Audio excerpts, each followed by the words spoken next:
You know what? This is where I watched it. You shouldn't do that, right? All right, reconvening the work session meeting. May I get a motion to reconvene? Motion to reconvene. May I get a second? Seconded. That's motion by Councilman Pointer, second by Councilman Patil. Everyone, please. Council President has Everyone, the floor. please sit so we can continue. Council President. Down for a second. Council All right. President has the floor. Go ahead, Council President. Thank you. Council President, point of Gloria order. Dittman. Gloria Dittman. All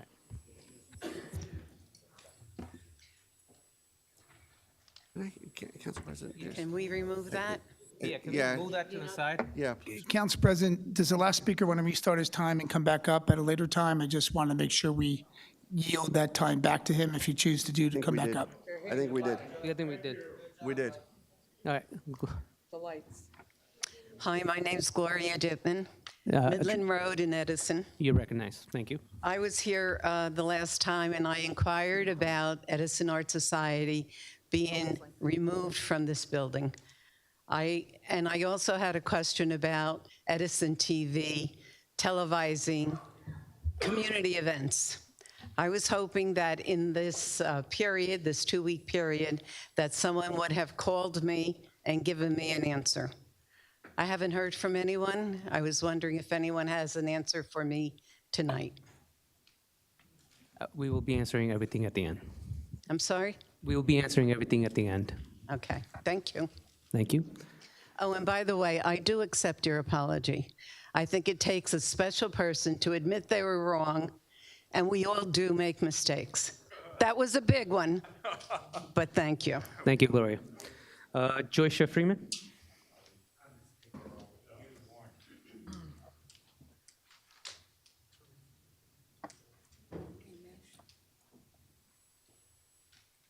Joycia Freeman, You recognize? Edison, New Jersey.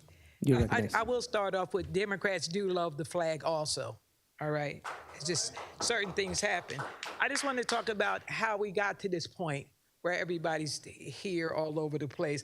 How we got to this point, we started in 2023 when this older gentleman started talking about broadband and he was admonished by one of the council members screaming at him and he wasn't able to get his rebuttal back. Then next, what happened was the council meetings that were filmed, they started hiding them and stuff from the seniors so that we could not see the meetings. Everybody's like, where'd they go? Where'd they go? So they were at 10 o'clock at night, all right? Then, even though we got an outstanding police department in Edison, I don't care what other people say, police were now being utilized to come to our meetings.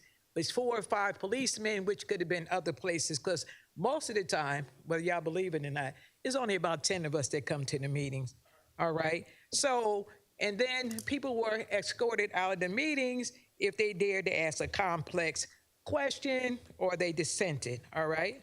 So then one member decides to wear a mask, so that becomes a big issue. The mask becomes a big issue. And I don't know if you guys or anybody knows like Elmer Fudd, when he went into the house, he seen a little mouse, he shot up the whole building and still didn't kill the mouse. So that's the incident that comes to my mind, okay? Next, it was the limit of free speech, all right? So now we cut down on the speech, you know what I mean? 1/3%, because I'm listening to the other guy count up the amount of time that was taken away. They take away the free speech. Then after that, they take away the rebuttals, all right? So then after that, we're faced with the point of people saying that they're not showing you at the podium. They're not showing you. Like, if Charlie Kravitell didn't come here, you would have never even known that the other meeting that we had. Next, we go to using props, and then you say it arbitrarily. I know for a fact, for real, nobody really wants to ban the flag, but they don't have great leadership skills. They don't have great leadership skills. So the leadership skills mess them up, like they go overboard because they don't have those skills, okay? So I'm just saying that about the flag and stuff for people so people can get a better understanding of it.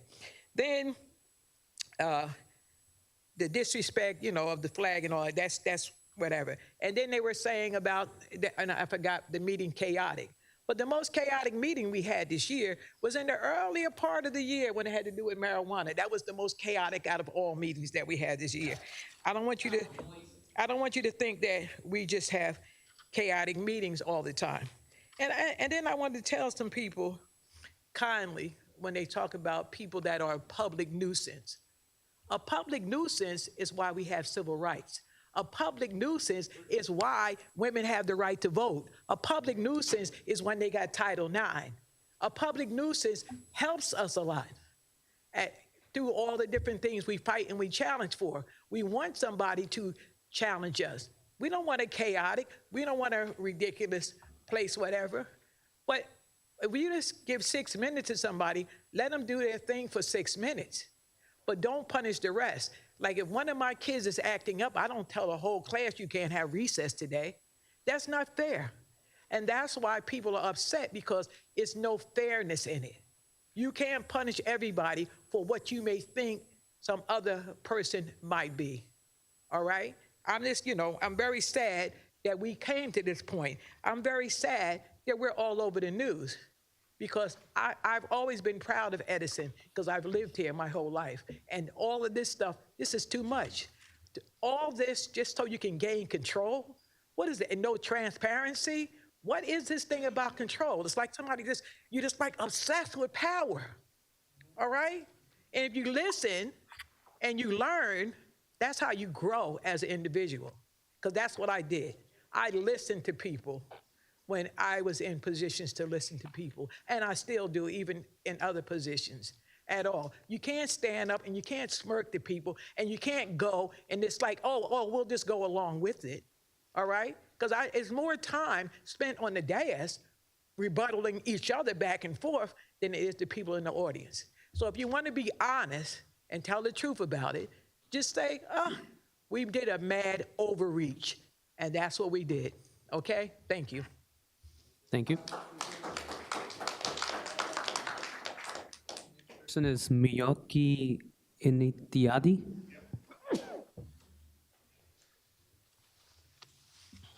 My name is Moki Kayadi from 2901 Rivendell Way. You're recognized.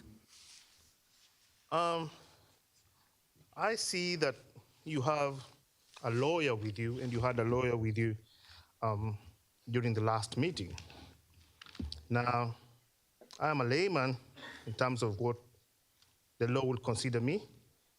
However, I think the spirit of the First Amendment is very clear to me, a layman, and to a lawyer, and even to my daughter, who is in 8th grade. It is extremely clear on what our rights are in as far as having time to speak is concerned. Now, I don't know why anybody will spend thousands of dollars to get a lawyer for something that is very simple.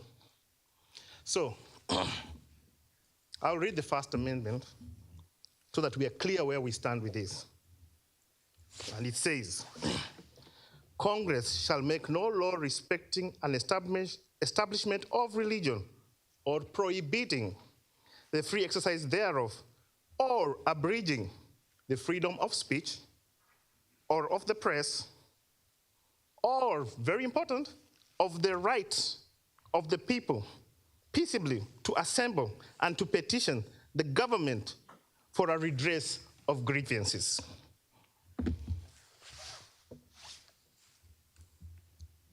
I don't know why we are spending money on this. It's straightforward, it's simple. The people have a right to seek redress. The people have a right to come and question the decisions you make. And this will not come up if you were truly representing the people. Because from where I stand, you're going one direction, the people are going a different direction. Totally different direction. You cannot force things down our throats. It's not going to happen. Because as I stand here, when I look to my left and I look to my right, I see patriots People who have sacrificed for this nation. People who have lost limbs for this nation. People who have lost kids for this nation. People who have lost parents for this nation. Who have sacrificed blood, shed tears for this nation. And then you cannot just turn around and take away those rights from us. We are the people. You are supposed to be representing us. You guys are acting like cancer. You are eating the society that you're living in. There is no other way of explaining this. You guys are cancerous. That's the only way to explain this. When you stand up and say, oh, we're going to limit the time for efficiency. Efficiency for who, for what, for whom, for where? We never said we are not efficient. And the people we're targeting are all citizens of Edison. Because they're old, and it's called ageism. You're discriminating against them because of their age. You need to remember that. You sit on those positions because of each one of us here, whether we voted for you or not. It doesn't matter. So this frivolous and juvenile kind of behavior that you're exhibiting really just tells me one thing. If you can't stand the heat, stay out of the kitchen. Thank you.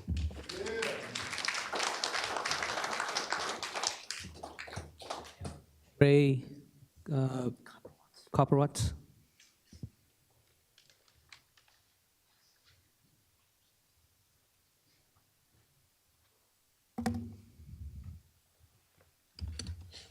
Ray Copperwatch, 12 Dewart Avenue, Edison, New Jersey. You're recognized. And I look up there at the dais and I see 3 people that I know of. When I was council and council president here at that time, there's 3 people up on the stage right now. Blue Renone, I see. But anyway, I'm here because as a past member, I watched on television basically the time of a president who was utilizing a copy of the Constitution and, of course, the American flag. And I do have a copy of the Constitution here, and I read it fairly often. Every now and then I'll take and read parts of it anyway. And while he was here, he was escorted out of the building here, out of the meeting, because he had a flag and he had the Constitution and he was going to be using it for whatever he wanted to do in terms of the meeting itself. Well, I look at now, I say at the thing, there's like 6 minutes to speak here at the council meetings. When I was on a council, it was 2 minutes. Then we upped it to 4 minutes for people to speak. And I look now, we get it up to 6 minutes to speak, which is pretty good, pretty good. I just want to say that, one,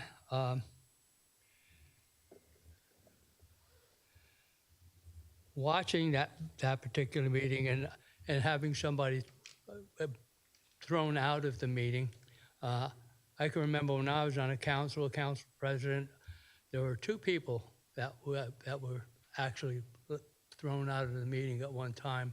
There's a couple, and I'm sure the people up there know who I'm talking about. And I sent them out and then called the police back and said, bring them back in as long as they're able to behave themselves. And they came back in and everything was fine. I didn't tell them that they couldn't come back or they would not be allowed to speak at the meeting. So I thought that was a good thing. So that was a good way to handle that particular situation. I just want to say that after watching the part on the television with the removal of the citizen here for having a flag and a constitution, I thought was sort of not the way it should be. I thought there was overreaction by the council, and I understand now they're apologizing to a certain point for what they did. I think that's appropriate.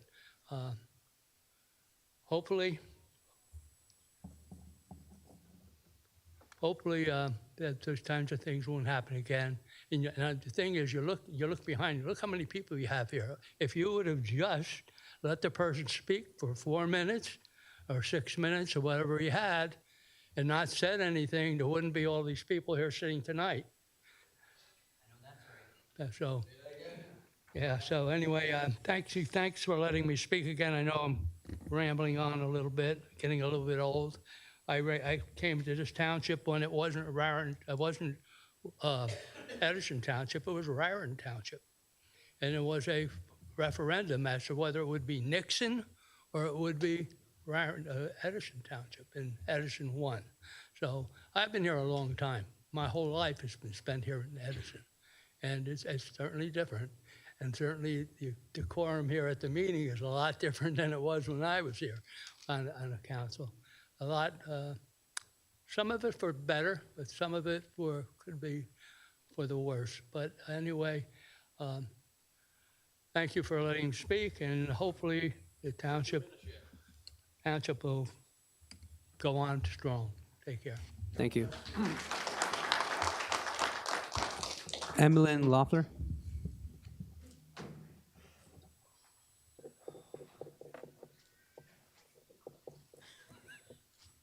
Hi, I'm Lynn Loeffler, Edison, New Jersey. You're recognized.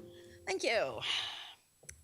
I stand here before you today holding a simple yet powerful object, one that I believe encapsulates the very essence of our rights as citizens in this democracy. And let me just go on record and agree with Joyce here. I love this, and I'm a Democrat. As you're aware, the recent ban on flags at council meetings has raised concerns not only among those who wish to express their views, but also about the fundamental freedoms that we hold dear. The Constitution grants each of us the right to express ourselves, to speak our minds, and to communicate in ways that are meaningful to us. For many, words alone aren't enough. To deny this right is to infringe upon my ability to fully express myself. It is not just a physical object or an extension of my voice, it is my voice. Banning any item weakens the very foundation upon which this country was built. Additionally, I would like to express my concern regarding the recent changes to the camera angles during council meetings. When watching these meetings remotely, which I frequently do, it's helpful for viewers to see the speaker. This not only aids in communication, but it also helps those who cannot attend in person. It is my understanding that the council president and other members were unaware of these changes. In fact, when the question was raised, the response came from business administrator and not the council president, that we're simply trying different angles. I am reminded of a time when residents requested live streaming of planning and zoning board meetings. And the council indicated that those boards were autonomous. If that's the case, and considering the comments and actions surrounding this issue, it seems clear that the decision to alter the camera angles was not made by this body. I urge you, Council President, to turn to your right and ask the Edison TV reps to restore the original camera angles, as this was not a decision made by this body. If you're unwilling to do so, I am left to believe that the mayor is controlling this meeting. Is this meeting of the people, held by the legislative branch of Edison's government, truly being run by the members here? Or is it being dictated by the executive branch? Lastly, regarding Ordinance 2233, reducing speaking time.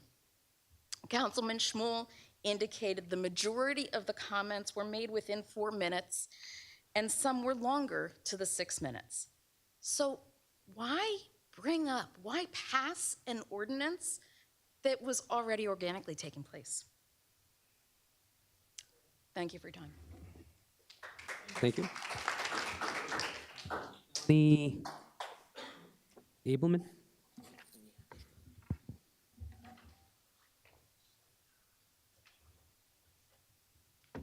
Good evening, Donnie Edelman, Jackson, New Jersey. You're recognized. I want to apologize. My pre-prepared speech accidentally erased, so I'm going to speak from the heart. Guys, that was the most unsincere apology.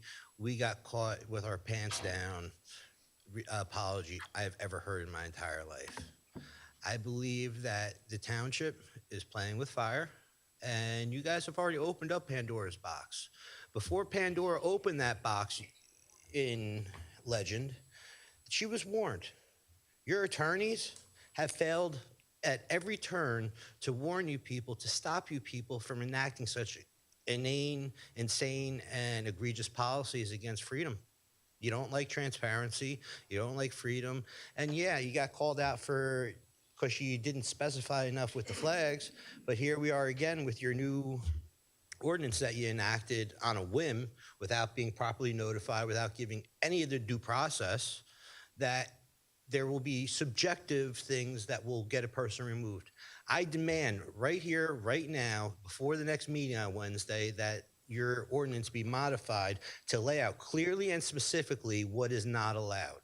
This way will remove any animosity and any guesswork as far as what is and what is not allowed and what will affect the quorum. I've spoken with a few of you council people, and other than Mr. Brescher, I see a bunch of fascists. I don't know all of you, but certainly I'm going to find out more information about you as time goes on. I'm not even from this town, but I realize that things are going on really bad. As they say, the fish stinks from the head down, and if what they say about Mr. Joshi is true, it's your responsibility to remove him if he won't give up his power.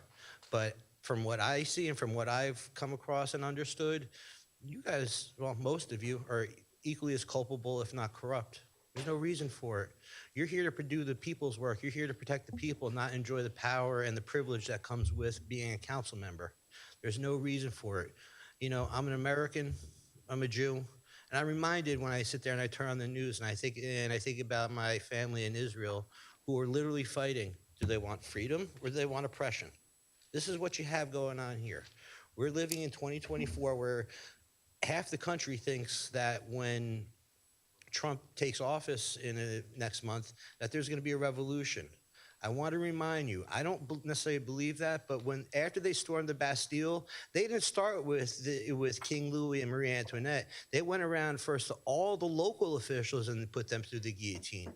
Why set yourselves up for that? You could sit there, you could be for the people, of the people, and by the people, or you could be for yourselves and you could have your own private little fiefdom where you guys do what you want. You have the police sitting there to back you up should anything go awry. You know, I met Christo through doing my auditing work, short points audits on YouTube. And what I see going on here is just a cancer in this town. There's no reason for it. You guys have the wherewithal.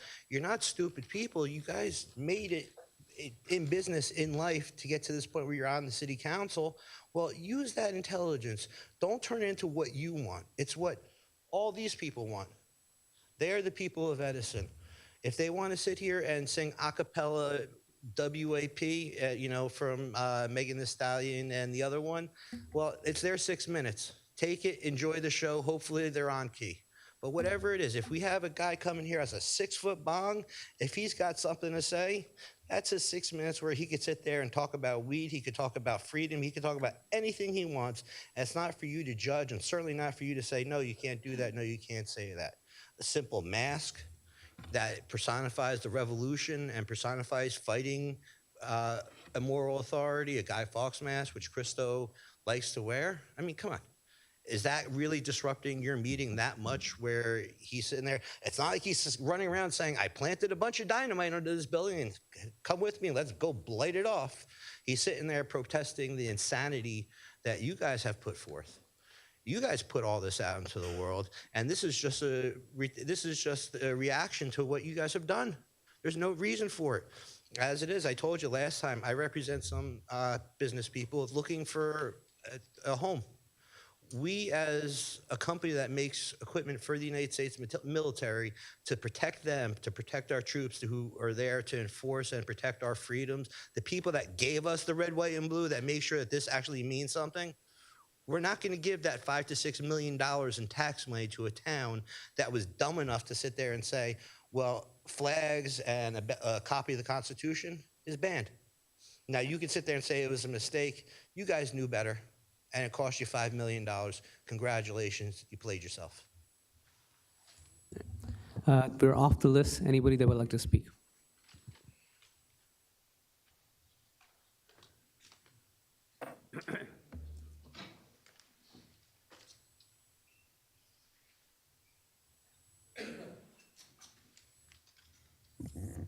Elizabeth Conway, 20 Netherwood Circle. You're recognized. I'm a regular. You're used to me coming at least once a month, if not twice a month, if not 4 times a month. And I usually come for things that concern the township, whether it be an abandoned car, whether it be a stoplight, or leaf removal. I care about the town, and this is my chance to bring it to your attention. But in the last so many months, I feel that these council meetings have gone awry. I feel like you're pulling away from the normal person that comes with a concern. And it's gotten out of hand. I feel like the people that come to these meetings have gotten no respect from the council. You're pulling back. Thank you, Carl. You're pulling back from us and not allowing us to truly talk about what we would like to talk about.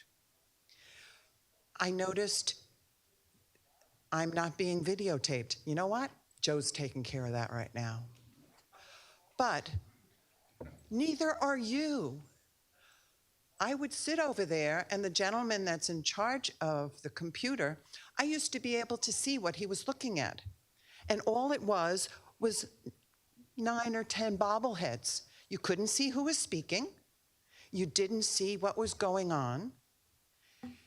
And it's showing me that you not only don't respect us, I don't think you respect one another.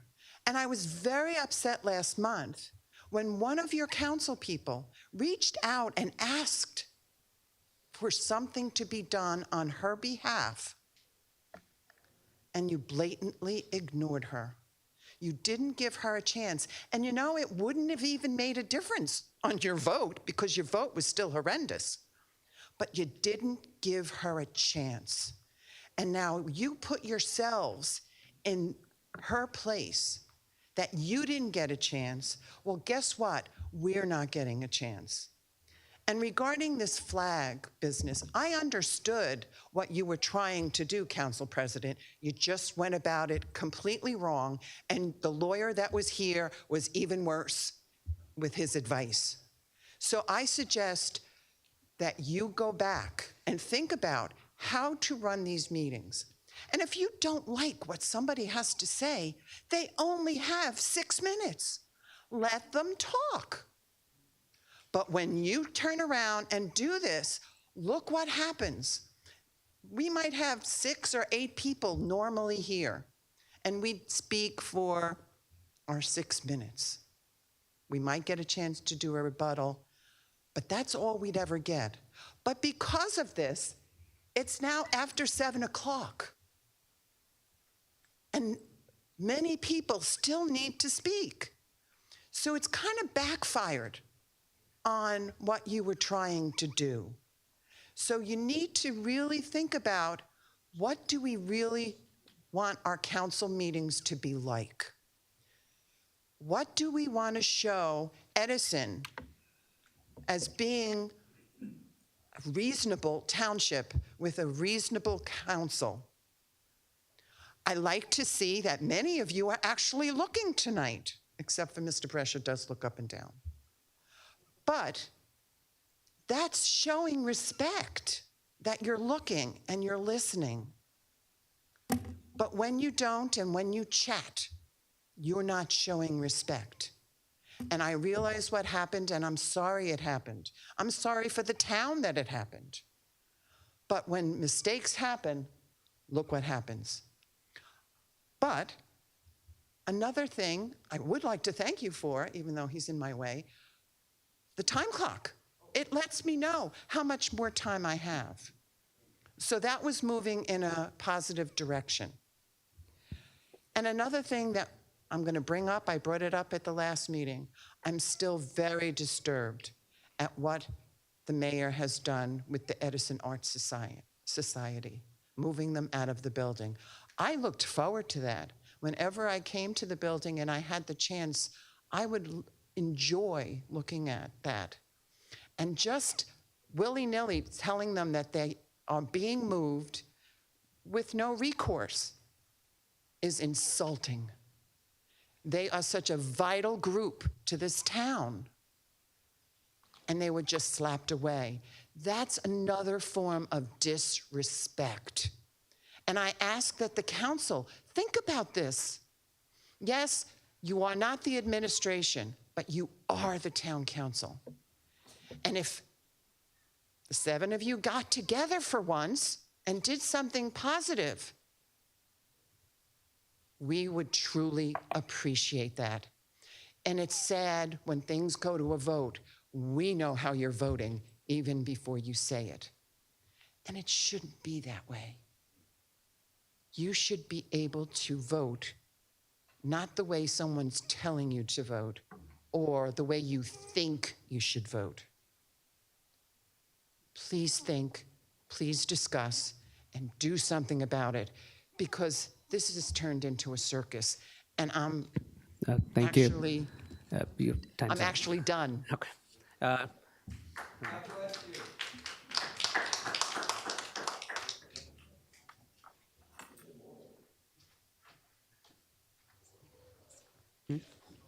Excuse me, I'm not used to public speaking. Just your name and address. I'm Rich, and I'm from Earth. Okay. Planet You Earth. recognize Rich. I'm interconnected with all the other species on this planet. And you, brother, and you, sisters. And God loves us all. And I recognize that each of you are gold. You were born golden. You were born beautiful. And I recognize that it's not easy to do what you do. And you know, we hold these truths to be self-evident, that all men are created equal. So you're not my servant, and I'm not your master. We're equals. You've been entrusted with the position and office of a legislator. And part of that is, as our representative, is to listen to the people here speaking.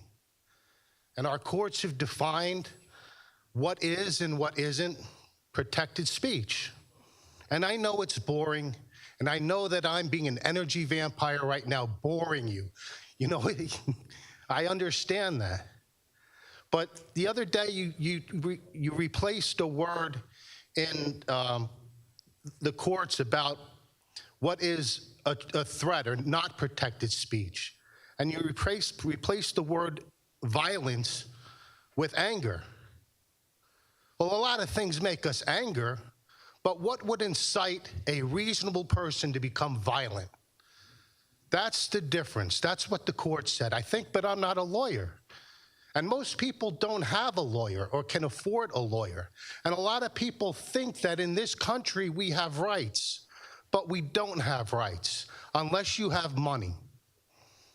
If you have money, then you can afford a lawyer, an attorney, and assert your rights. But if most people don't have rights, then officers that have been entrusted with a sacred position can easily say, this guy will never sue us. We can do with him what we please. And that's wrong. That's wrong. And I've seen that happening in my country, all over. And as far as symbolic speech goes, you know, before 1776, John Adams was a lawyer, and he had access to one of the only libraries, law libraries in the United States. And he defended his cousin, Sam Adams, who was arrested because they didn't respect the Fourth Amendment, those pesky British people. And he was arrested, and John Adams was in front of a board of English judges with the wigs on. And all he had to do, symbolic speech, was take the only copy of Admiralty law in the colonies and place it on the desk. Like that man had the Constitution in his hand. Symbolic speech. And what did the admirals do? What did the judges do? They got up, went to the other room, talked a little bit. They came back and dismissed the case because he was going to be able to assert the law. He knew the law. And now I lost my train of thought because I'm not a good speaker. But here we are. I've seen you guys do this. I've seen this all over the country. And the symbolic speech, this ordinance that you read tonight, you've approved certain speech. You've approved the flag. You've approved American symbols. What if I wanted to be here with the flag of anarchy? What if I'm a communist? I want to have the communist flag. I can't? You've defined speech. You've put speech in a box. You've put my words and my thoughts in a box. I used to serve in the church with a man named Ralph Voorhees, and he donated a whole lot of art to the Zimmerli Museum in New Brunswick. I don't know if you've ever been to the Zimmerli Museum, but they have an entire wing devoted to outsider Soviet art. Art that was not approved by the Soviet government. The whole wing of people who actually use speech to be critical of their government. A lot of them ended up in mental institutions because the state said, if you disagree with us, you must be insane. It's wrong. And coming up, thinking about this, I've read a lot about Gandhi. You know, I started watching on YouTube clips from a movie that I saw my father made me watch when I was a kid of Mahatma Gandhi and how the British censored his speech because he was trying to reach the hearts and the empathy of the British people, and he used peaceful means to do it. The man was a genius, and he was censored the entire time. And if it wasn't for him to inspire Martin Luther King to come here to this country and secure my freedom, because as soon as the Treaty of Paris was signed, the counter-revolutionaries, women didn't have rights, black people didn't have rights, Native Americans didn't have rights. If the British had succeeded, you wouldn't be here. A lot of my neighbors would not be here. Thank you, Rich. Thank you. Anybody else who would like to speak?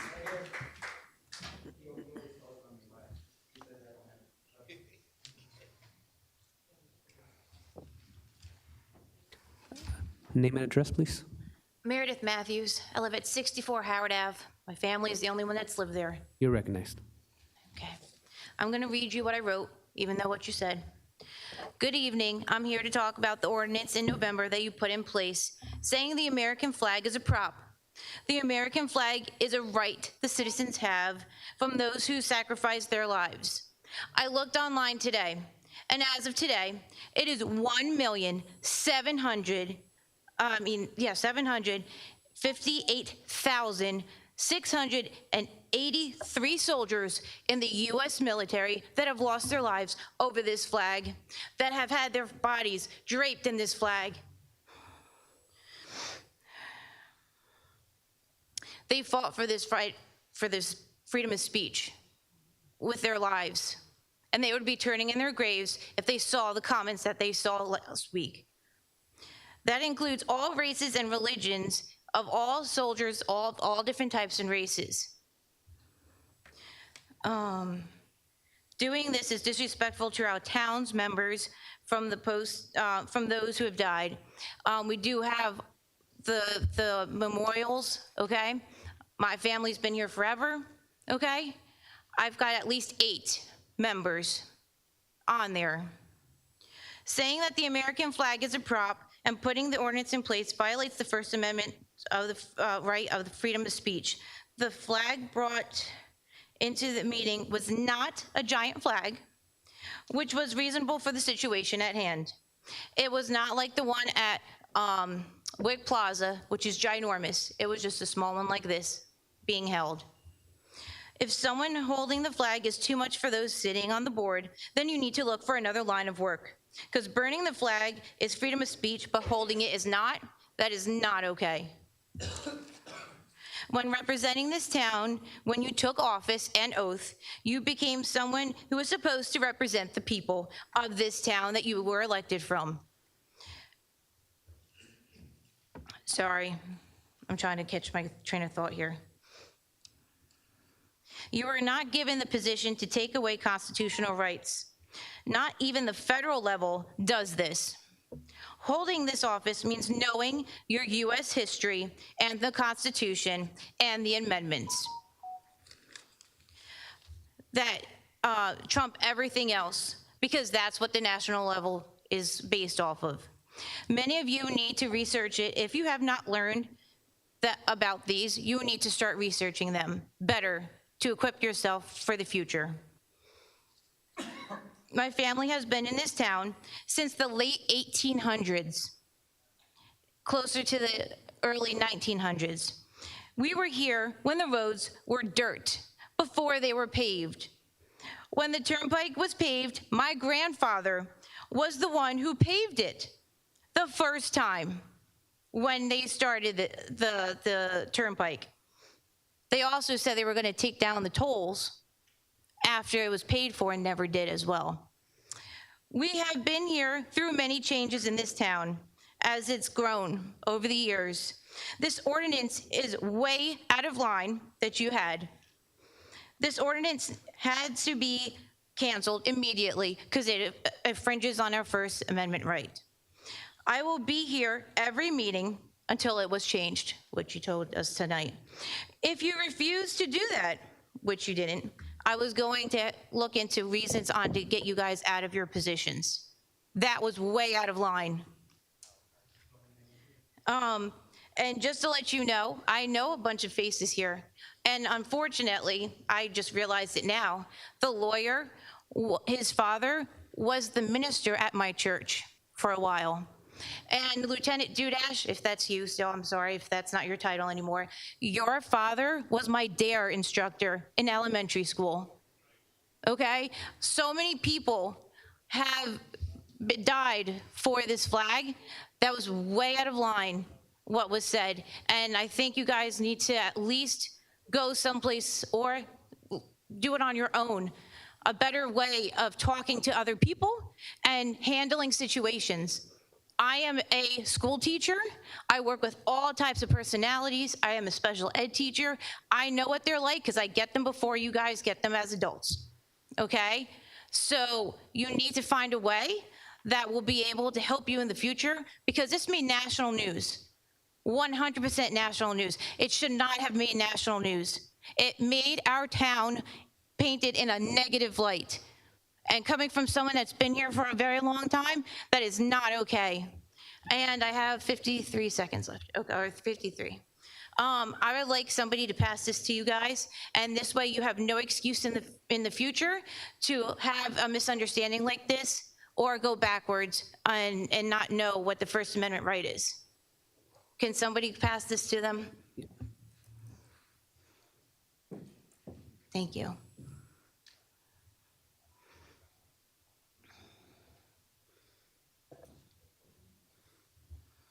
Thank you. Thank you. Thank you. Anybody else that would like to speak?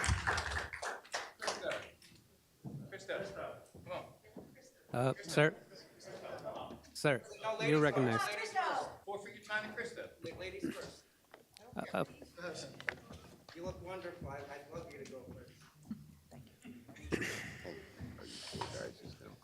I picked up this flag, and Johnny Walker, 14 Beach Lane, Edison, New Jersey. You're recognized. About 19 years of a resident here, so I don't have a lifetime thing here, but I'm going to die here, so get used to me. I like it here, sort of, just lately not so much. So here's my flag that I just was given outside. In my purse, I have a pile of contraband. I have a bunch of little flags that I brought in case anybody didn't have flags. But when I go through my purse, I went, well, now I'm in trouble, because they opened it up to look at it, and there were flags in there. Before I came, I took off my religious jewelry because I thought they've cut your free speech. They don't want you to have a flag. Freedom of religion is probably the next thing on the list. So I took off the little Christian medallion I had, and I see a lady here wearing Christmas earrings, Christmas being Christ Mass, St. Nicholas being a saint. I thought, what's next? How low is this going to go before it kills its own self off or something? So these are all thoughts that went through my head. I heard about this about a week ago. I watched it online. I actually got queasy and nauseous, which surprised me because you think your brain is here, but your gut will always tell you before your brain will tell you. When I saw Joel being escorted out by 2 police officers for having a flag and trying to speak at his town meeting. What am I looking at? Where am I? And then I became concerned because these 2 police officers, I mean, if they look on the back of their insurance card, there's probably a number they can call to get some free therapy sessions for a while. You asked them, I believe, to go against their country, to be a traitor to their own flag, which I made them pledge to every day when they were kids in my classroom, as another teacher was pointing out. We teach this stuff to everyone. I'm the daughter of a World War II lieutenant commander on a ship in the Navy, and I grew up primarily in Washington, D.C., where he was with the State Department, and all of this is like a kangaroo court when it comes down to telling people they cannot have a flag. Are you kidding me? You out of your mind?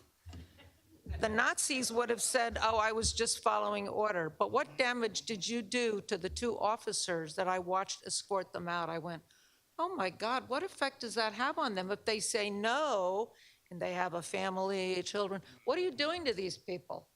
If they do it, how do they internalize that when they get home and sit down and tell the wife, you're not going to believe what I had to do today? I had to take a guy out and practically arrest him for holding an American flag. What country am I in? Who are these people? What is their mindset, and why are they sitting up there? And when you all stick together, you're all in the same boat, whether you like it or not, because you haven't stepped out. So nobody can say it wasn't me, it wasn't me, it wasn't me. You guys voted on this. I wasn't here for the vote. There may be somebody who voted against it. I'm not up to speed on that. It's just so disheartening. I mean, what kind of trash are people who come up with this crap that you can't have a flag at a town meeting? And then the no props. If I had an issue about land, I cannot bring the map. If I have a question about a traffic incident, I can't bring a picture of the intersection to help. I can't do that. Well, that's the freedom of speech. Read those little constitutional booklets. Some new reading for you. It might enlighten you. You might learn some things you're not aware of yet. And you should. You should. So now I have 2 minutes and 25 seconds that I think I didn't come in and plan to speak. I just got inspired by the horrors I was hearing. I will pray for the officers to my God. It's all one God for me, so it doesn't matter. I wish a happy holiday to everybody here, including you guys. I hope you get your act together, because we do vote, and we don't want to keep you here if you're not up to the standard. That's about all I can tell you now. Yes, my father, too, is rolling in his grave, but he's feeling good that I'm standing here for the moment. So, Dad, this one's for you in the Navy. Anybody else that would like to speak? You'll take the kind of group. No, it's okay. He likes to discriminate on me. Let him keep doing it. I want him to see it. Who's to say that? Who said that? Sir, if you're at the mic, if you want to speak, you can speak. Name and address, please. Donald Alina, 5 Paddock Court, 37 Chapel Street, Edison, New Jersey, 2 residents. You're recognized. 52 years in Edison. Worked Edison Heating and Cooling 25 years, First Choice 5 years, AJ Perry 2.5 years, doing sales and service back in 97, 98. I cannot find a job in this town because of the police department. And because of you, Mayor Joshi. Because of you. I came out to the event at J.P. Stevens High School, the high school I graduated in 1990. You would not even talk to me. You were out there in the rain. You only come out in the rain. You're afraid to show your face around Edison. That's all I got to say. Take the 6 minutes and pass it to somebody else. Thank you. You can come on up. Yes.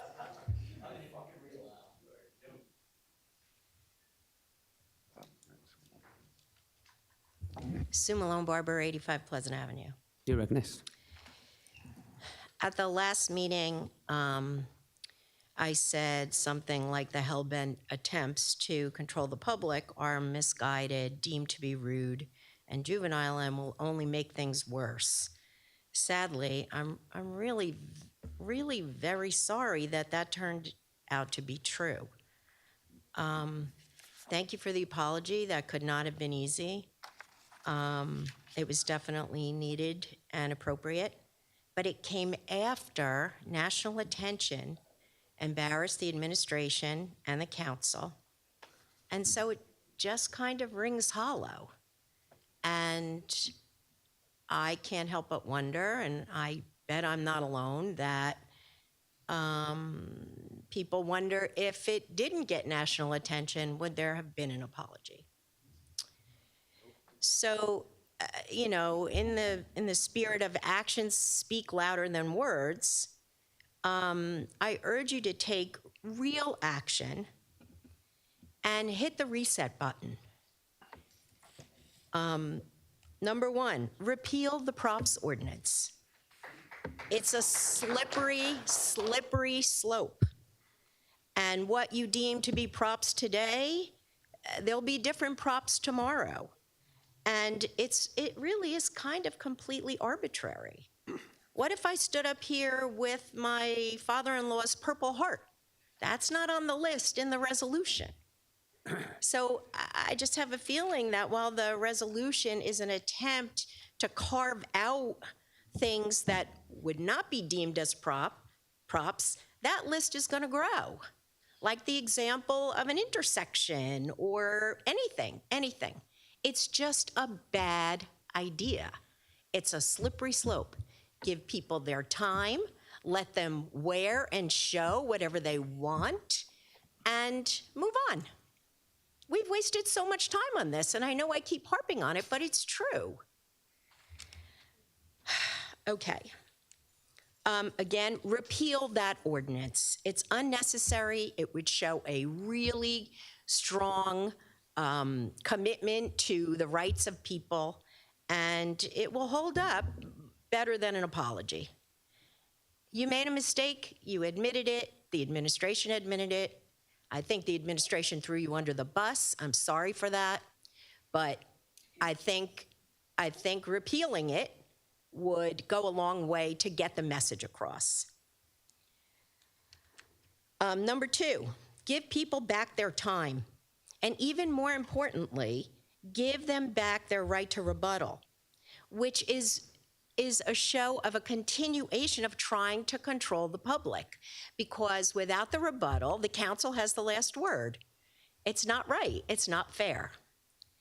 And then number three, I have a couple of questions. Is this an autonomous board, like the planning board and the zoning board? Okay. We'll be answering the questions at the end. Okay. If it's an autonomous board, like the planning and the zoning board, why don't you control the camera position? I don't understand that. I don't think the administration's controlling the zoning board camera angles. I don't understand that. I think, again, it's an attempt to control what gets out in the news, and the public is being stifled by that. So, two questions. Is this an autonomous board, and what does that mean if you don't control the camera angles? And number two, will you take control of the camera angles? Thank you. Thank you, Sue. Anybody else that would like to speak?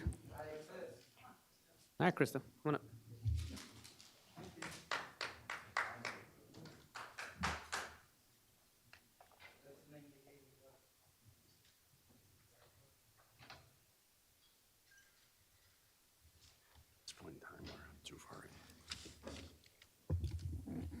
Am I recognized?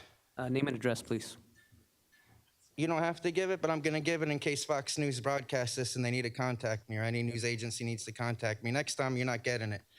Krista Macropolis, Edison, New Jersey, South Edison, New Jersey. Am I recognized yet? You're recognized. Okay.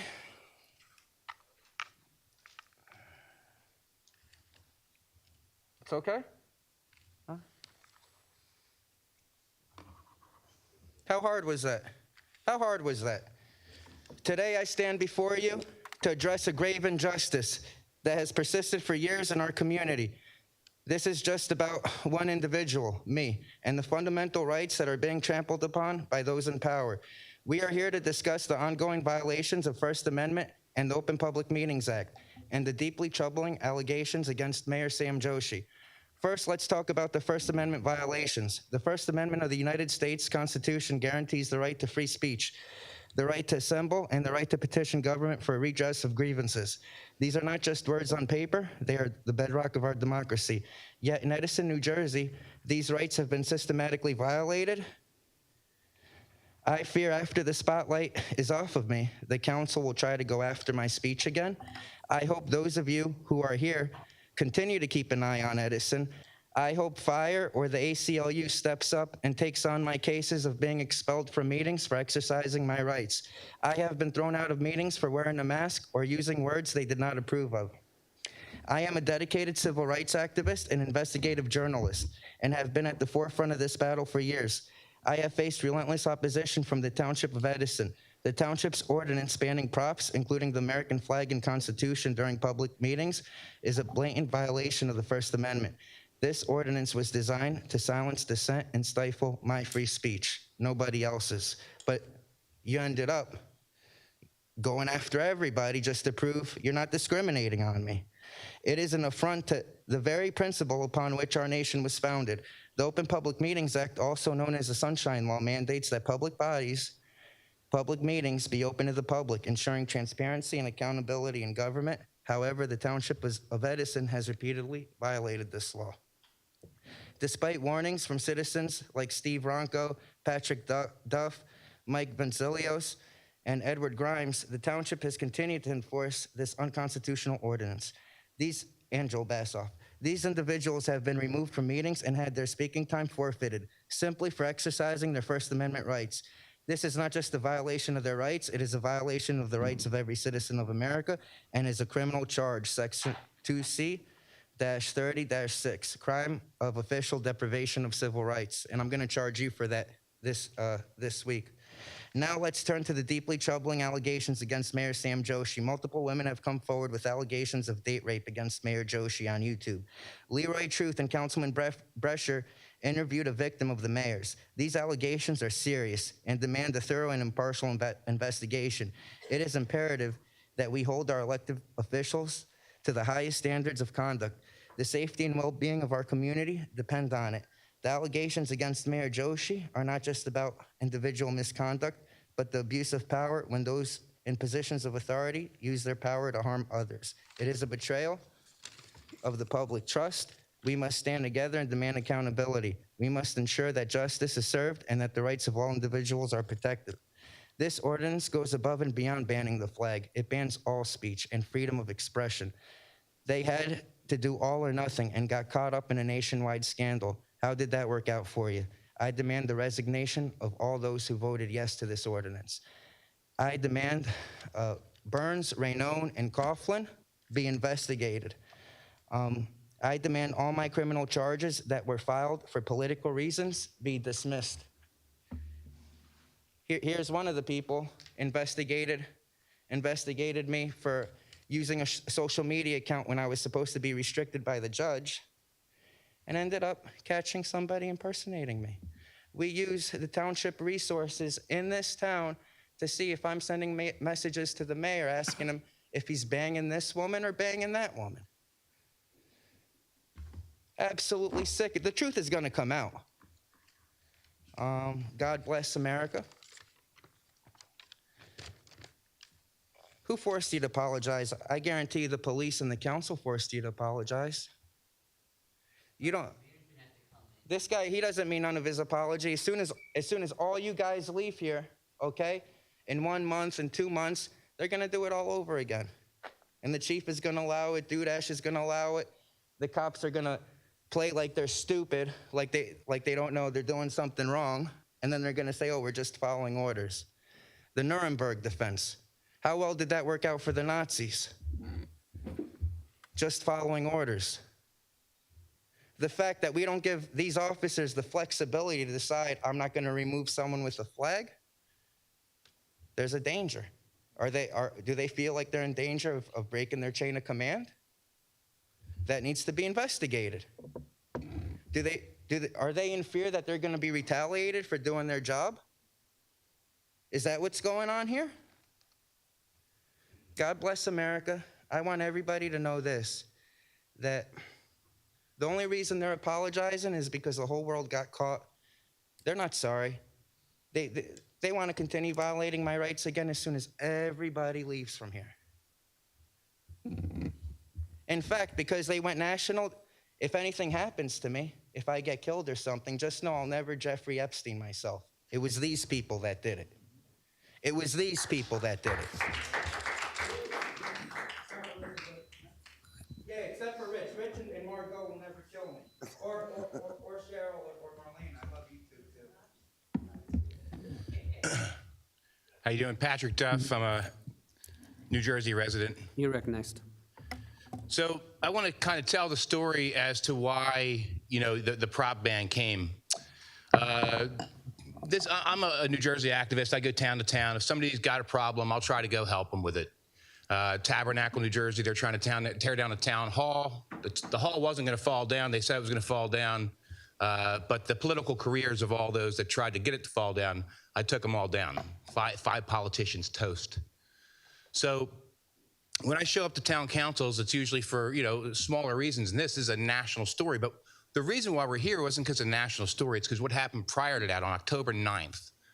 When we showed up here on October 9th, we showed up because Christo was getting removed for wearing that mask that you didn't remove him for wearing just now, which is pretty incredible. And we wanted to show up and be as ridiculous as possible. So Mikey over here showed up in a 9-foot bong costume. Edward showed up with a luchador mask on. And I showed up with a puppet that I did a puppet show of Phil Murphy at the podium. I have a great impression of Phil Murphy, by the way. He says, let me be clear. As your great governor, I am here to tell you that the First Amendment is very important. And it wasn't the puppet. It wasn't the 9-foot bong. And after that happened, I was surrounded by police. They were surrounding me. They said, sir, you're gonna have to leave. I took the puppet. I said, no, I will not leave. And I refused to leave. We went out in the hallway. They told me I got to leave the building. They already removed Mikey and Christo from the building. I said, call your supervisor. Guess what? Supervisor came out, said he doesn't have to leave. So I need you to call your supervisor, because you enacting this ordinance is the same thing as throwing these guys out of the building. You can't do it. You are passing an unconstitutional ordinance. What is a prop? Is my book a prop? Since we're going to be on TV, Rabble Rouser Rising, it's my very own book. Is this a prop? I mean, the technical term for prop is property. So any personal property a person has would be considered a prop. Like this shirt, I had cancer 3 years ago, and this shirt says fuck cancer. And I think the expletive before the word cancer is okay. I had a 10-inch tumor removed from my body. And if it wasn't for that removal of that tumor from my body, I'd be dead today. 100% I'd be dead today. So I'm gonna make you a deal. You removed me from your council meeting, and I told you I love to sue people. I already filed my tort claim notice. how's this? I'll agree not to sue your township if you do not put that ordinance up for a vote. Just let it go. You don't have to vote on it. You didn't vote on it yet. No, it's already in. Oh, you already passed it. Isn't that sad? And you know what, Mr. Patel? After that meeting, you came out to us at the car to talk to us. You weren't. Yeah, you weren't offended. You actually were smiling and laughing about the events that happened. Who the hell are you? So you were smiling and we were laughing. You were asking, do you do this all the time? Do you make big money out of this? No, we don't. We do this because it's the right thing. And that's what we're asking you to do, is the right thing. The right thing is to not ban props, to not, I mean, imagine it. I even said that night that you were going to walk right into a right hook, and you did. Because I knew that it's just the way you wouldn't pick Christo. He had his hand up, and you a little smile on your face. Power is the ultimate corrupter. And you're a good example of somebody that shouldn't have power. I mean, you came out to us to confront us, and then you probably thought about it for the next week of how the hell will I get them to stop embarrassing me by coming to this meeting with puppets and bongs and other things like that. And I asked you a very important question when I was making my comments. I said, City Attorney, what are the words that allow you to remove me from this meeting? Could you state the words? Because the words are very important. That's what law is. It's a grouping of words. And then you went ahead and you made those words. You walked right into it. Think about that. You actually created the words that I asked for. I requested those words that you created, that you've now passed, that are going to 100% land your city and township in a lawsuit that's going to cost you hundreds of thousands of dollars in just legal fees, especially if the ACLU comes in. So, quick offer to you is, like I said, I will 100% agree to not file a suit if you rescind that ordinance. If not, I'm going to file a lawsuit for being removed unconstitutionally from your meeting. You didn't even have the rules in place yet. So think about that. You passed ex post facto conditions that would have allowed you prior to remove me, but you had already removed me. You already had me surrounded by police. And like she said, I feel bad for those police officers. And let me apologize. My mom didn't like my comments because I cursed and used a puppet. I usually don't do that. But we wanted to come here and show you the absurdity. How far can the First Amendment go? How far can we take it before it's not too far? And the fact that you threw him out for a mask and me for the mask and tried to throw him out for the mask shows that you are not competent to be in that position. Thank you.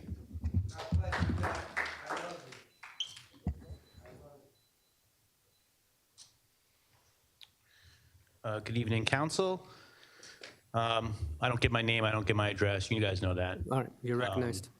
And the reason why I choose to remain anonymous is because it's my Fourth Amendment right to remain secure. I don't have to divulge any personal sensitive information to participate in a public council meeting. So I don't have to exchange my Fourth Amendment right to exercise my first. At the basis of my belief on that is, well, we have freedom of speech in this country. So you can't force me to give up my personal sensitive information to participate. That being said, my name is Mike Vingilatis. We already talked about that. I also go by Bongholio. That's me giving you my information as a courtesy. It's not mandatory, it's not required. But that is my name and that's why I'm here. I first came to Edison back on April 25th, earlier in the year. I saw what was happening to Christo. I saw you guys violating his rights, saying that no profanity could be used at a meeting. And I came here very professionally, very polite. I warned you guys about the road that you were possibly going down. And this is just when we had a profanity ban, because I saw the writing on the wall. I was smart enough to know what this was going to lead to. So there was just a profanity ban. And again, if you disallow members of the public to say certain things, you don't have freedom of speech. Do you understand that?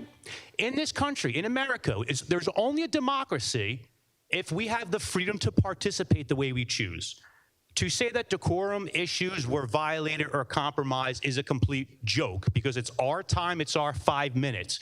You might run the meeting, Mr. Patel, but you don't run my life.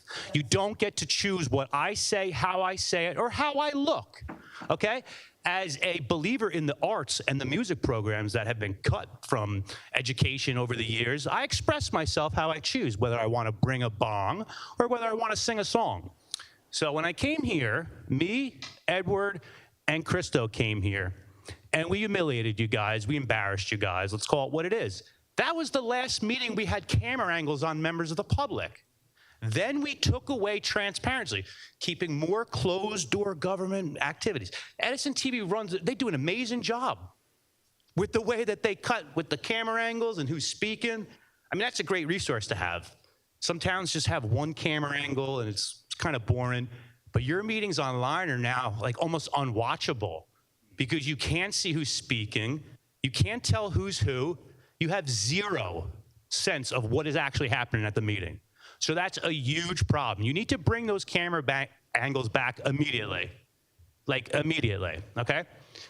In October, in Sayreville, members from the Historical Preservation Society came out with efforts to save the town hall, the first town hall building, fire department, and part of what they did was they went to a council meeting and they held out the first American flag that ever was flown on the flagpole outside.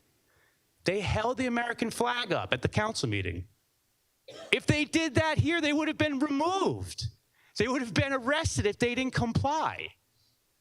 Just think about that irony. That's crazy. That's crazy to me. And your apology, Patel, your apology was garbage. It was absolute garbage. There was no misunderstanding. We all watched you do it. The whole country saw it. We watched you at multiple meetings, multiple times, state that the American flag is a prop. And within your apology, on your official Facebook page that belongs to the government, you banned free speech. You took away the ability for members of the public to comment. So in your apology, you violated everybody's First Amendment right. Unreal. You know who else did that? Mayor Sam Joshi. He did the same thing. He put a statement out, and within that statement, disabled the comments on our page. This hall does not belong to you. Those pages do not belong to you. And Coyle, you too, through the chair to Coyle. Your apology, you sat there, you did nothing. There was no misunderstanding. You watched him then violate his rights meeting after meeting, meeting after meeting. The American flag was called a prop. You sat there and did nothing. And then you go up and you go tell Long Island Audit you love the work that he does. Well, I let him know that you voted for the ban, okay? With the exception of Councilwoman Harris, Councilman Brescher, and Councilman Patel. Patel, sorry.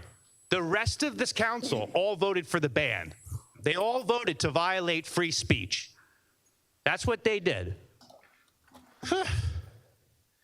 And how'd that work out for you, Patel? How'd that work out? I was looking forward to coming to seeing you tonight. You would not wouldn't look at my eyes the whole time, but at least you're doing it now. I appreciate that. So, oh yeah, you know what? Let's do a song. Yes.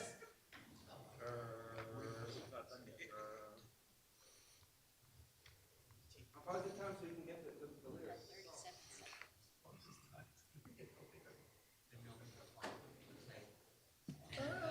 Beat the clock, beat the clock. Last time you got thrown out for singing too long.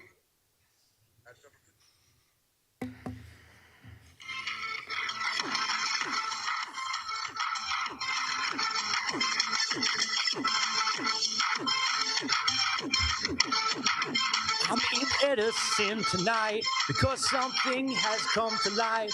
It's been brought to my attention. You guys are doing nothing that I like, except for Brescher and Thank you. Harris. Your time is up. I tried my best. All right. Anybody else that would like to speak?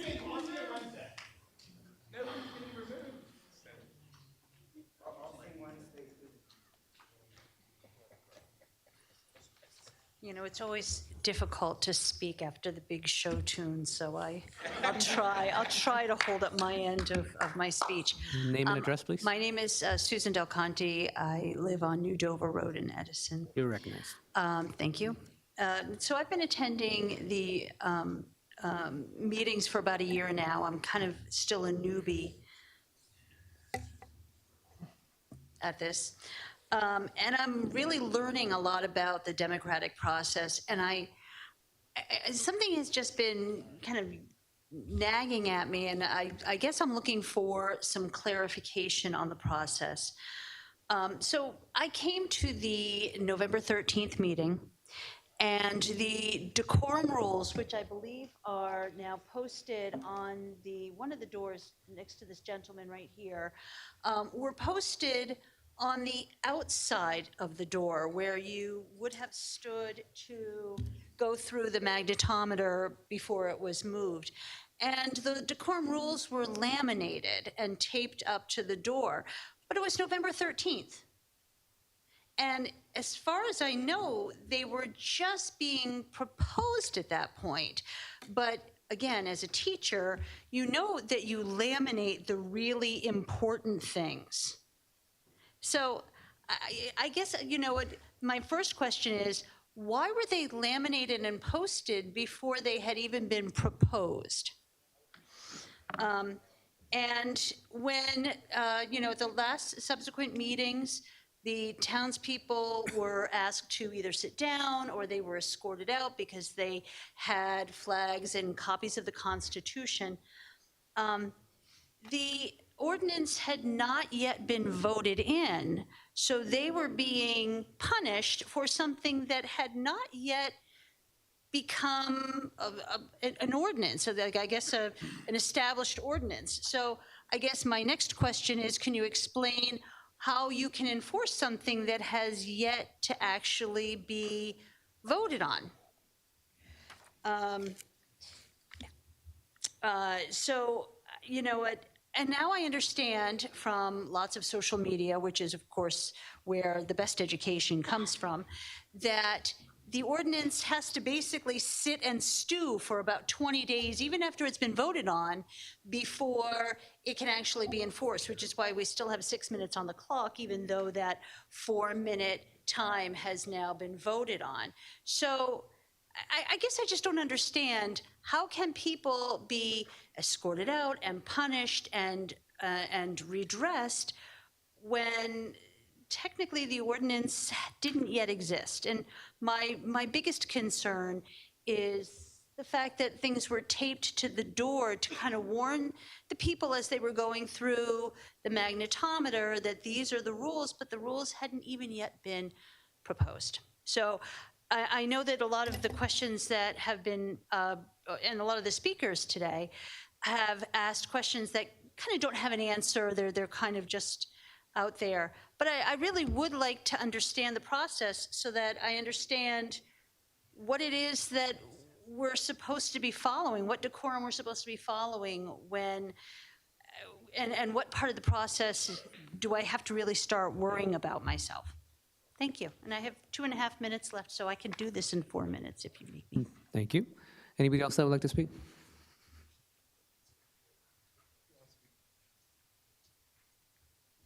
Hi. Okay, name and address. Full Court Press, Hudson County. You're recognized. I'm going to say a quick prayer for the tyrants to see the ways of their sins. Heavenly Father, Almighty Judge, we gather tonight to call upon your divine wisdom and justice, for this city is burdened with leaders who have strayed far from the path of righteousness. Lord, we bring before you the tyrants seated here, those who have taken upon themselves to crush the voices of the people they swore to serve, to strip away freedoms that you have granted, and to trample the sacred values of liberty, justice, and truth. Father, you see the hearts of all, and you know the corruption that dwells within these halls. These leaders have chosen to suppress dissent, to wield power as not to wield power as shepherds, but as oppressors, and to use fear and intimidation as tools of their governance. They twist the law to suit their desires, weaponizing the police to silence those who dare to speak, to gather, or challenge their unjust rule. They cloak their tyranny in words like order and decorum. But you, Lord, see through their lies. Lord, we cry out to you to show them the error of their ways. Break through their hardened hearts and confront them with the truth of their actions. Let them feel the weight of every voice they have silenced, every citizen they have oppressed, and every right they have stolen. May their consciences burn with the knowledge that they are betraying not only the people they serve, but also the very principles that this nation was founded upon. But Father, if they refuse to change, if they continue to cling to their pride, their egos, their power, and oppressive ways, then we ask for your justice to prevail. Hold them accountable for their sins against the people. Let their corruption be exposed for all to see. May their names become synonymous with shame, their legacies tainted by the suffering that they have caused, and their power stripped away, leaving them to face the consequences of their arrogance and cruelty. Lord, we pray also for the people of this city who suffer under this tyranny. Strengthen their resolve, embolden their spirits, and unite them with the fight for what is right. Remind them that no amount of oppression can extinguish the flame of freedom that you have placed within them. As you have done throughout history, raise up leaders from among the people, leaders who will stand boldly for truth, justice, and righteousness in the face of corruption and oppression. And Father, let these tyrants never forget their power is temporary, but your justice is eternal. Teach them that no amount of police, no amount of laws, and no amount of fear can suppress the voice of the people who refuse to be silenced. For as your words say, woe to those who make unjust laws and to those who issue oppressive decrees. We place the city in your hands, trusting that you will bring both redemption for the people and judgment for their oppressors. In your holy and powerful name we pray. Amen. Thank you. Council President, point of order for motion for a 3-minute recess. Okay. Can I motion by Councilman Coyle for a 5-minute recess? May I have a second? Yeah, no one wants it. All right, I'll take the next person who wants to speak. In the back.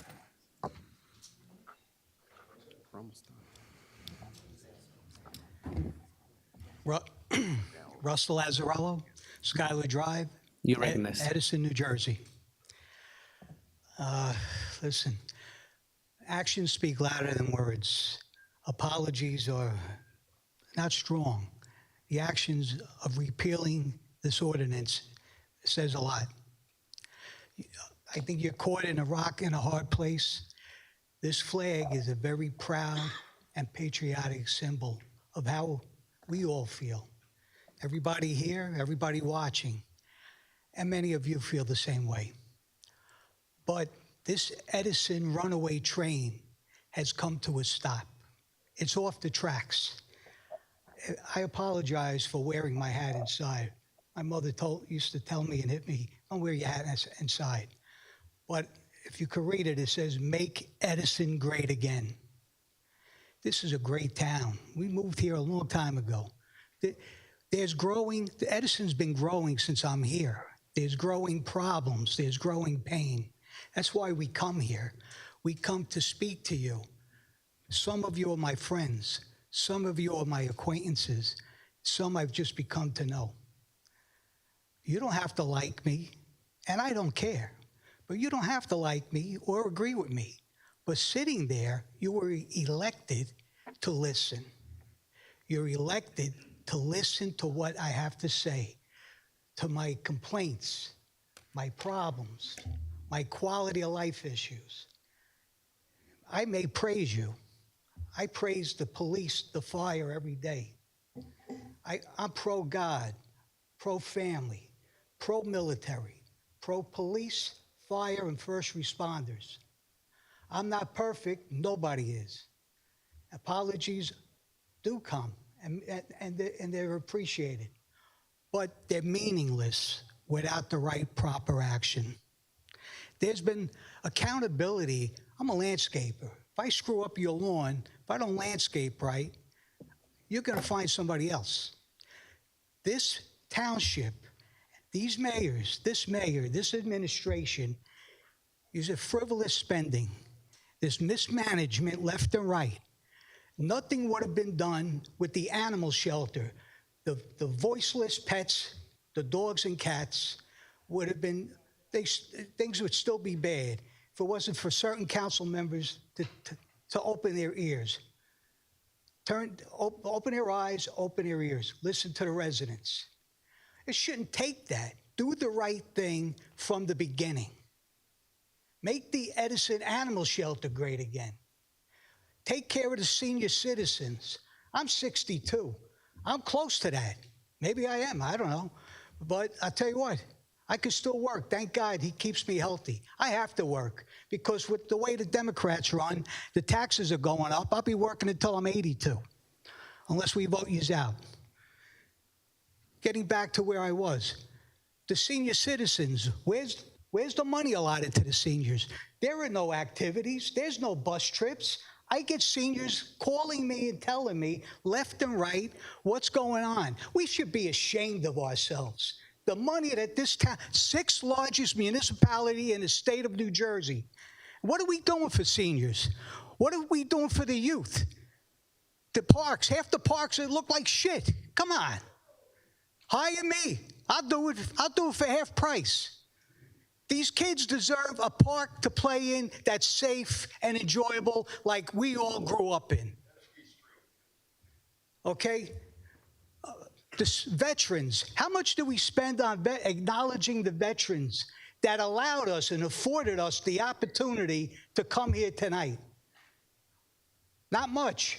Thank you. Thank you for the veterans. Any veterans here and the veterans that are watching. Accountability. There's a lack of accountability and transparency.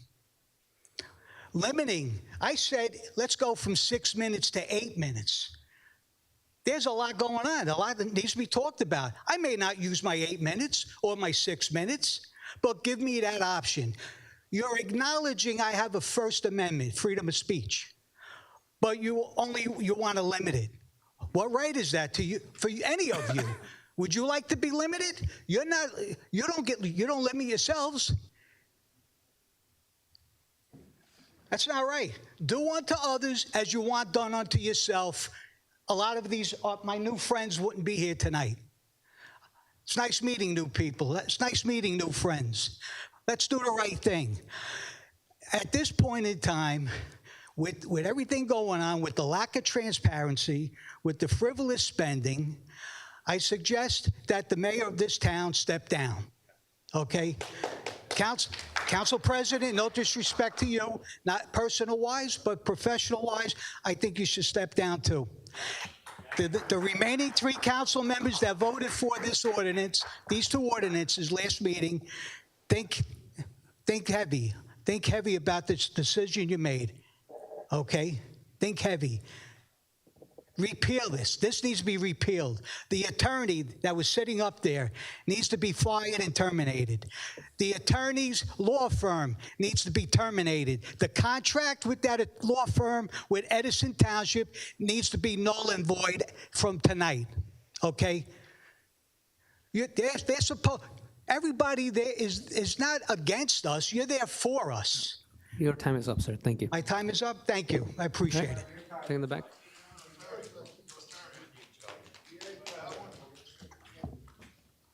Hi, good evening. My name is John. I drove here from Rumson. You recognize John? Thank you, Mr. Ranone. Your colleague, Mr. Burns, contempt that he showed for the public and his lack of First Amendment subject matter was appalling. And that's why I drove here. I was quite upset. I think I think the town deserves better, Mr. Ranone, and I think you know that too, and I think that's perhaps why you're here tonight.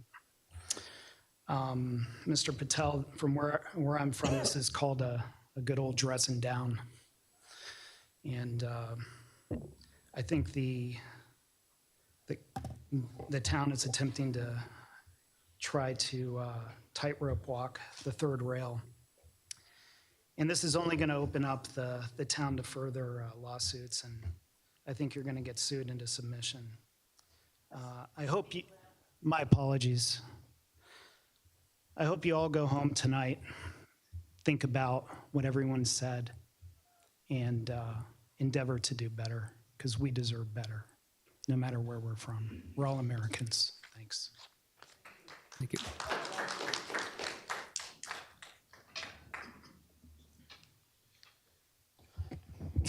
Anthony Deamron, Wiley Ave, Edison. You're recognized, Anthony. Thank you. First of all, thank you, Council President, for your apology. Though I agree, actions, will determine that. But I think about how we got here today, and as my friend Russ said, if the mayor was taking care of the seniors and the veterans and was running efficient government and doing what he's supposed to be doing. Knowing what I know about this mayor, trust me, none of these radical policies would be in place. That is just a fact, all right? So if he was doing the right thing, he would want unlimited time. That's what he would want. He would want the opposite of these policies. So the people now have started to open their eyes and realize that they look around and they see the rising crime is just out of control. The fact that we got to take officers off the road and put them in these council meetings, council chambers, it shows you where the incompetence lies. I also want to discuss what I believe is the abuse of power this mayor has now installed. Personally, the abuse of power by utilizing the police department, and there's been no bigger supporter of the police department than myself, but the first time, when I had on a Friday afternoon, about 3 years ago, I had out of about 8 officers, 3 cars come to my home to fire me. Okay, that's from the mayor's orders. All right, that's the first time. And then just last week, as I attended I went to a Dunkin' Donuts, and along with my buddy Russ, we saw Christo there as well. But after I purchased a cup of coffee, I was asked to leave. I did nothing wrong. All I have done over the course of the few years is try to help move this town forward and do the right thing. I haven't, I can't think of a single incident that I've done to warrant this type of abuse of power from the mayor. I don't blame the officers. They're simply doing their job and what is asked of them. But as I said last week, you're putting them in a bad spot. Cameras are on them, everything else like that. It's just incredible. I feel terrible for them. They're taking one on the chin, and it's about time we put an end to it. As far as the sexual allegations are concerned, I've came to these chambers once before and made my comments on it and made them well known. I know others have as well. Crystal's had, and Councilman Brescher. I actually know the victim as well. I've gotten to know her, and it's quite remarkable, the story. It's disgusting. It's sad, and I hope this council takes it a little more seriously. I don't know if you guys have daughters or not, but I couldn't imagine that if you did, you would you would want your daughter's concerns to be unheard, and what happened to this woman. And I'll say this, the mayor has his right to speak as well. We deserve to hear his side of the story, and we never do. He's always in this constant protective bubble, Council President. He always is.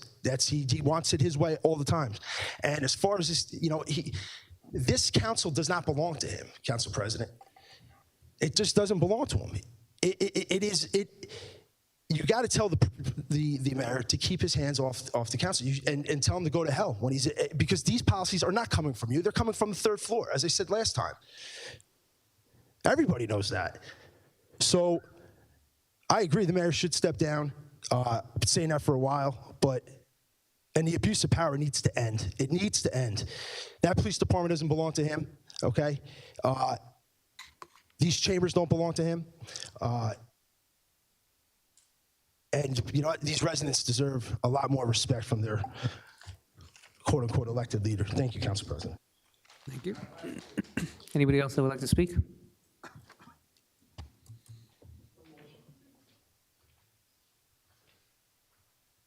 I'm going to be quick. Mark Bukachevsky, Outgalt Road, Edison, New Jersey. Okay, you recognized? Thank you. I'd like to thank my fellow Americans for bringing the American flag as a symbol of so many things.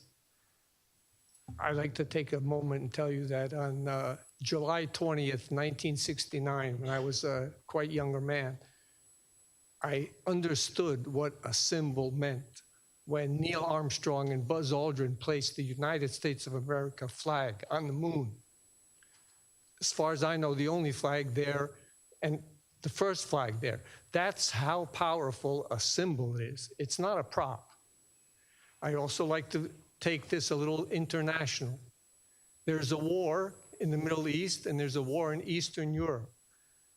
Those wars are indicative of people who want to earn their right for freedom and democracy and hope, and anything else that a flag of a great nation such as this. There's a reason why there are 13 stripes on that flag. There's a reason why we're up to 50 stars. It is a piece of fabric to some. It may be called a prop, but not to me. To me, it's a symbol of how far this nation has come, how far the leadership of the United States of America has shown the world what the word hope, freedom, and democracy is about.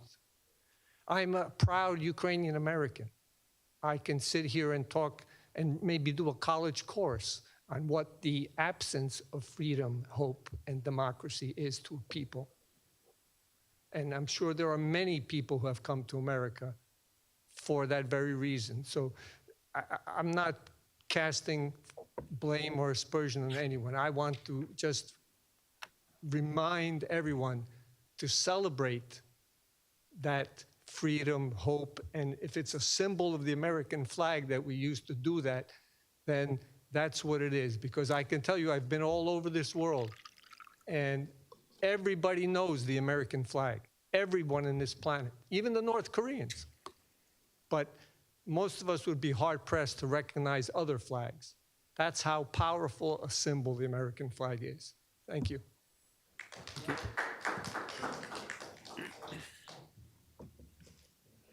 you. Good evening, Charlie Cradaville. I'm from New Brunswick. I'm the editor of New Brunswick Today. And I'll start by saying thank you to everyone for watching New Brunswick Today. It's great to see so many people here expressing themselves and to hear everyone's intelligent remarks. I also have to say that what happened at the last meeting was chilling abuse of power, and it can't help but feel some sense of justice to be here today and to hear you have to apologize for it. But Council President, if you're really, truly sorry for what happened and you really, truly want to make it right, you will repeal the ordinance. And you do need to, no matter what, change your policies and practices for running these meetings. I think it's obvious at this point that things are not going well here this year. And I'll say the main reason I'm here at New Brunswick Today, we're committed to transparency, education, and public engagement. And I've become disturbed to see meeting recordings deleted from the Edison TV YouTube channel. Of course, many people have been complaining tonight, and I have complained in the past about the lack of showing the public on Edison TV, which is a new thing that came out of nowhere. I asked about it, and I know that your BA said that they're, quote, trying out some new angles. That's not correct. There's no new angles. There were less angles, and they suck, is one angle. And it makes it harder for people to understand what's going on at the meeting. It doesn't serve a purpose other than to confuse and obscure what should otherwise be a transparent public process. I raised concerns about how you've handled some of the meetings in the past. I think overwhelmingly it's become clear that it's been normalized to use the police during the meetings, and that's horrible. You should not be, the police should be at the meetings to make statements about their work, right? They should be here to contribute to the discussion, not to throw around their force and use force to toss people from the meetings. But, you know, starting with that anti-cannabis mob meeting that happened earlier this year, the police have taken on a new inappropriate role in these meetings, and it is so wrong to see them used that way. And I know that that's the reason that so many people are up in arms on all sides of the political spectrum, because we want our meetings to be run by civilians. We don't need the police throwing their weight around in these meetings. And yeah, I do have a lot of concerns and questions for the council. I know that the chief mentioned a statistic at one of these meetings that 76% of crimes are solved. Can he please tell us the source of that statistic, what categories of crimes we're talking about, and what time period? Because the numbers I've looked up, the most recent numbers available didn't seem to add up to that. I'd also like to know how many police officers are on the force. Are you able to answer these questions now? At the end. Okay, I'll hang out to get the answers. The reason I bring that one up is I saw a letter from the mayor and the police chief, I believe, claiming 195 officers serving, but the response to my Oprah request, I saw only 190, and 5 of them are suspended. So I think that you shouldn't be counting officers that are currently suspended as serving, especially since they're suspended due to criminal investigations and cases. I also just have to ask about the inflatable cops that have been on patrol. I can't believe it's a real thing, but I saw it myself. So I seen, a cop car parked on 27 with a couple of blow-up dolls with an Edison police instructor uniforms on. I want to know who authorized this. Is this a tactic that makes sense? Because to me, it seemed so outlandish and stood out as so fake that even someone just driving past would immediately recognize it as not real. And I think that all of these concerns sort of come together with the revelation that the mayor brought 4 Edison police officers with him for a trip to Chicago to the Democratic National Convention. He claims that he's reimbursed the township for all the expenses incurred from that, but it's impossible to prove. We don't know what hotels, we haven't seen any hotel receipts. I've requested these through Oprah, and for the record, the mayor says that he's used his campaign money to reimburse the township, and that some of the expenses were campaign expenses for him. But last I checked, he hasn't filed the required campaign finance paperwork since April, so we have no way of verifying whether these things are actually true, whether the township actually was reimbursed the correct amount or not enough. And it's kind of sad that I keep having to come to these meetings to get these answers. But again, I'm here tonight because you're not showing the public, and New Brunswick Today wants to make sure that people can see what's going on at this podium. So I'm here, and we'll be posting our video to the New Brunswick Today YouTube channel. I encourage you to come up with a Let There Be Light ordinance, to actually change the policies and practices of this meeting, to legislate that the camera will show the public, to legislate Zoom access to these meetings, and to legislate that the public's not going to get tossed by the police because one man says they should. That should never happen at these meetings, and I hope that you will legislate to make sure it never does again. Thank you. Thank you.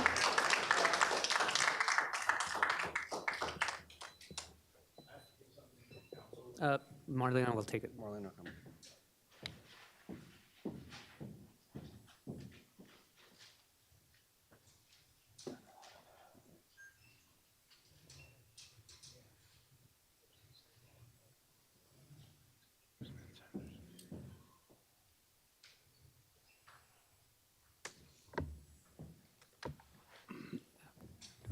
Edward Lefty Grimes. I'm with sativacross.org. We're a You're recognized. 501c3 here in New Jersey fighting for disability rights and cannabis patients' rights. I just passed my forward for you to look at. It's my joint resolution from the Assembly and the Senate for my work with the disabled and for cannabis patients. This would not be able to be done without props, costumes, songs.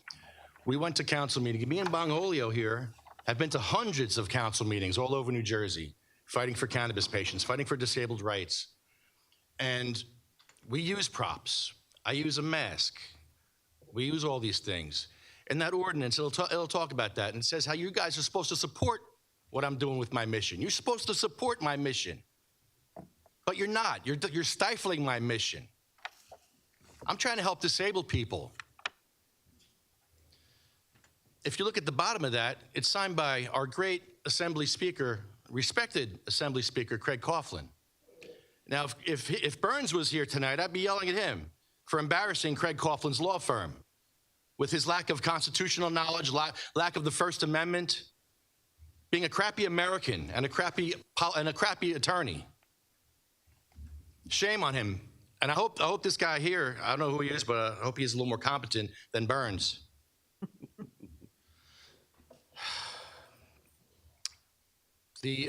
Well, he left the room. But the thing about Joshi and the sexual stuff, it's really disgusting that we have to be talking about this for the next 6 months. We're going to be talking about Sam Joshi and this police report about his penis. For 6 months. Does he want this? Does he want us coming here talking about his penis for 6 months? Does he want that type of abuse? None of us want to hear about his penis anymore. We all want to keep Sam Joshi's penis out of our mouths, but here we are again, talking about it. We'll be talking about this all the way up to the election. Embarrassing your town, embarrassing this council. Shame on you. So, your police chief here, now, Mikey, you've been with me. We've met a lot of great police chiefs that want to smoke weed with us. I mean, these are great chiefs and amazing chiefs. I was surprised with all the cool chiefs I've met, and the ignorance is no excuse tour. You're not one of them. You allowed your police to be put in a position where they're going to violate the Constitution? What is wrong with you? That's your job. Look out for your boys. You didn't do that. You didn't protect their six. Yeah, you didn't protect their six or your own. You should resign as well. Burns needs to resign.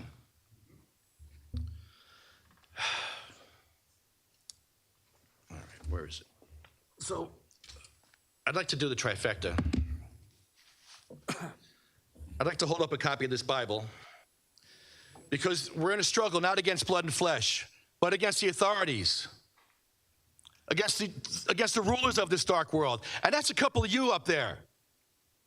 You're actually in Scripture. It talks about you in Scripture. How does that feel? So I'd like to end this with a song, with a prop, a mask, and a song. Oh, say, can you see by the dawn's early light what so proudly we hail at the twilight's last gleaming, whose broad stripes and bright stars through the perilous fight o'er the ramparts we watched were so gallantly streaming, and the rocket's red glare, the bombs bursting in air, gave proof to the night that our flag was still there. Oh, say does that star-spangled banner yet wave for the land of the free and the home of the brave. Thank you for not arresting me. Hey, I didn't get arrested for that. Amazing. I got a minute and 20 seconds.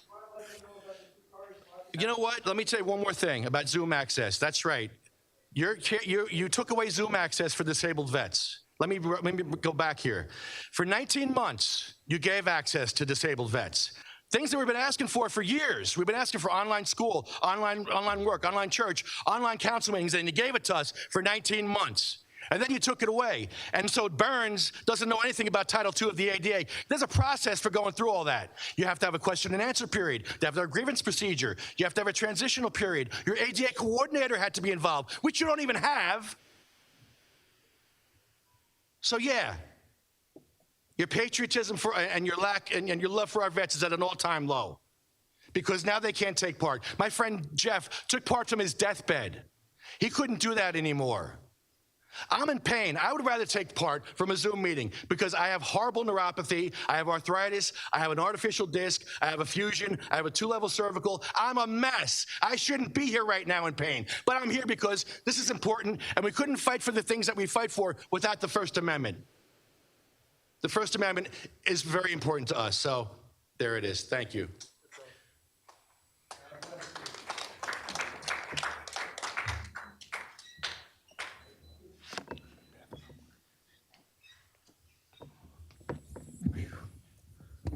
Rob Kento, 61 Meadow. You're recognized. I wasn't going to speak tonight, but a couple people brought it up, so I'll answer that. But for everybody who don't know me, my name is Rob Kentos. I'm a 15th generation Edison resident. My family's been here since 1668. Got about 104 veterans buried right here in Edison that are related to me. My family mill was burned twice during the Revolutionary War. I wasn't going to speak about that tonight. I was going to speak about it on Wednesday. But I just want I have a question, finally, from listen everybody. I study Edison, study the politics. I watch these council meetings like I'm dissecting like a forensic scientist. Rich Brescher asked Mr. Burns, specifically, has anybody else in your law firm reviewed these ordinances? And he said, you did, Mr. Renaud. So I'd like that to be answered. Did you personally review these ordinances? That's all I got for tonight. Thank you.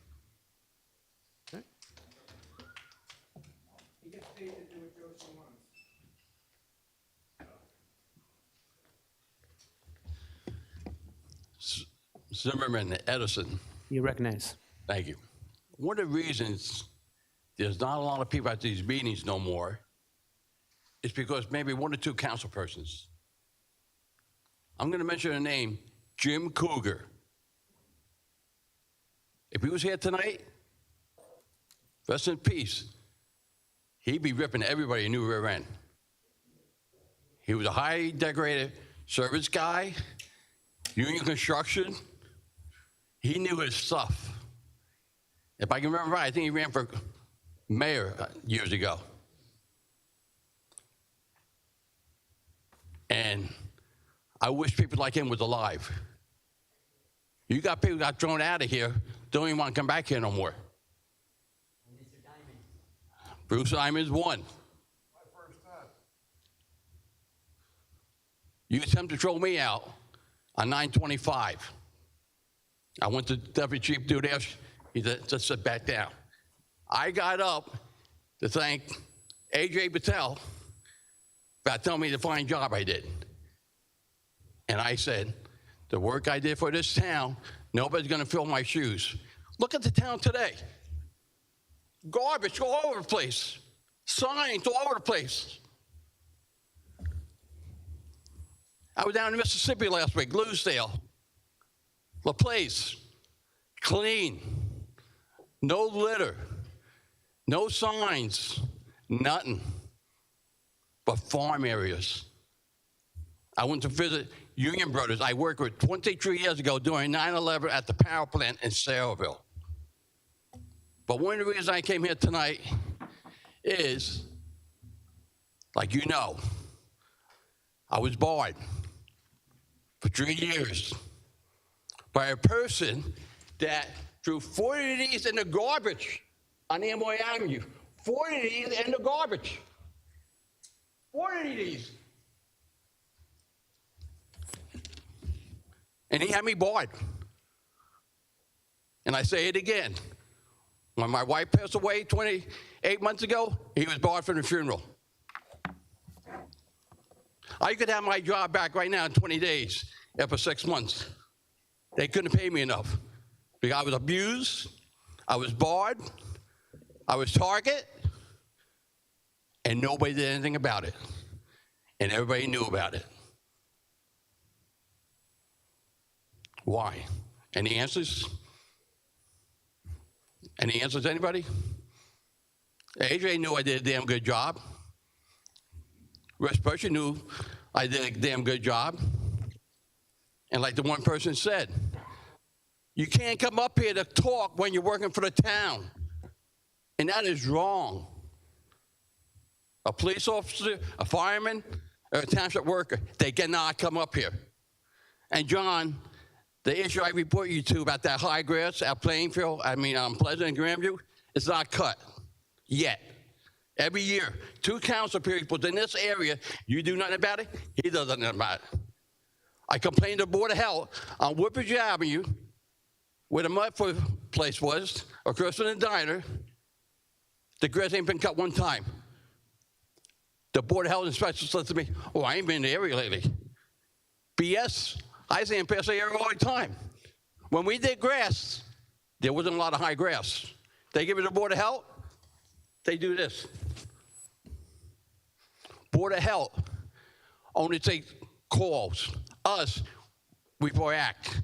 We see it, we do something about it.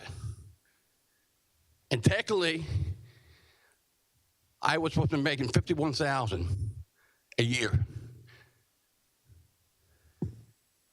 Melissa Persine was supposed to check other towns when I got hired. What the pay scale should have been with other towns. She never did. That was in February. We got a check. 4 months later, the Friday before Mother's Day weekend, I had a meeting with Tom, the mayor, Melissa, and Maureen. I said, Tom, when am I going full time? I got deferred 4 months because of Persing. She's supposed to call other town. They never did. They started me at $25,000. $25,000. That's welfare price. And we sat down. I was supposed to get that raise, like I said 3 months ago. Why didn't I get a raise? I wonder why. You work like a dog and a jackass, and you go, gosh. Merry Christmas. All right, anybody else that would like to speak? All right, can I get a motion to close the public? Okay. Back Wednesday? No, you can still speak. Did he speak? So, Can I have a flag? no, he already spoke. Identify as a flagpole. Did you already speak? You already spoke once. And you took away the video. It's not on video. It conveniently got shut off. You had 30 seconds left. So you had. You had 30 seconds left, so go ahead. I got 30 seconds. Nobody on TV saw me.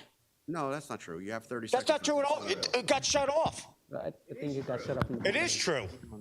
Well, I don't know. No, I think the Yeah, that's why I asked them to shut it off. I wasn't on TV. Okay. I'm gonna fix it, but You think I want to say this again? I Councilman, don't. give us, I will give us time. allow it. Oh, thank you, King. Because if I allow it for one, I have to allow it for all. So we're gonna do this. Your name and address. I identify as a flag. I'm sorry, I can't. For how long? 6 minutes. 6 minutes. That's fine. You're out of order. This whole fucking thing is out of order. All right. Sir, please. Only the person that's. Thank you. Your name and address, and you'll be recognized. So I identify as a flagpole. All right. All right. So, bad legal advice really pays. If you guys Google their law firm, you're going to see it went from like $30,000, $40,000 a year in all the places that they have. Out of the 21 counties or whatever amount of counties, they have a lot of different because they have a lot of different places that hire them because they think that because he's the assembly president, they're going to get better favor. So that's why they have this law firm. And if you look, the bad legal advice, they're going to get paid really nice because they're going to try to defend us. Your apology is just bullshit because we told you, we gave you the case law. Rosenfeld versus New Jersey. You ignored it, and then you just said, you know what, you're out. And then the officers threw us out. So we had to watch everything that we had to say because we might get thrown out by the king. I Oprah requested your video. I get back today. Today's due, 4:30. Oh, we have another 7 business days. You guys turned off your commenting on Facebook. That's illegal. Ronco versus Carteret. That's a government page. You can't do that. Sam did that. And actually, as I was trying to type on yours, you were actively shutting off your commenting. Actively doing it. And I messaged you, and I told you this. You didn't respond to me, right? You just ignored me like you do every meeting. Again, the Zoom meeting should be on there. So if I want to be at home, or because this went international, people from all over the world could be talking on this. But you stifle their speech too. You know, right now you guys cut the little pie saying, "Oh, this is allowed illegally," because it's not even on the agenda. You just make the shit up as you go. So that should be rescinded. The time limit should be rescinded back to 6 minutes. You know, the reason we're all here is because of Krista Macropolis, Jersey Watcher. He's on YouTube. Like and subscribe. You know, he's been subjected to the unjust treatment from this council. His rights have been trampled on, and his voice has been silenced. You know, this is unacceptable to us. That's why we're here. You know, it's above the flag and the Constitution. We must stand together and enforce every member of our community has a right to speak freely without fear of retribution. I fear that when this scandal subsides, you're going to go right back to doing the unconstitutional ordinance. You know, and these officers know better. You know, and if not, they should have called the prosecutor's office. There's his own prosecutor that's always available to let them know. But, and I want to know too on Facebook, why all of a sudden people I may know, Dash, you're on my thing. That's because you're looking at me. Pointer, you're on my thing. People I may know. I don't know you people. You're looking at us. Why? Because we're talking out? Chris has been charged with crimes because of all this political speech. Are you going to charge him more now because you got international coverage now?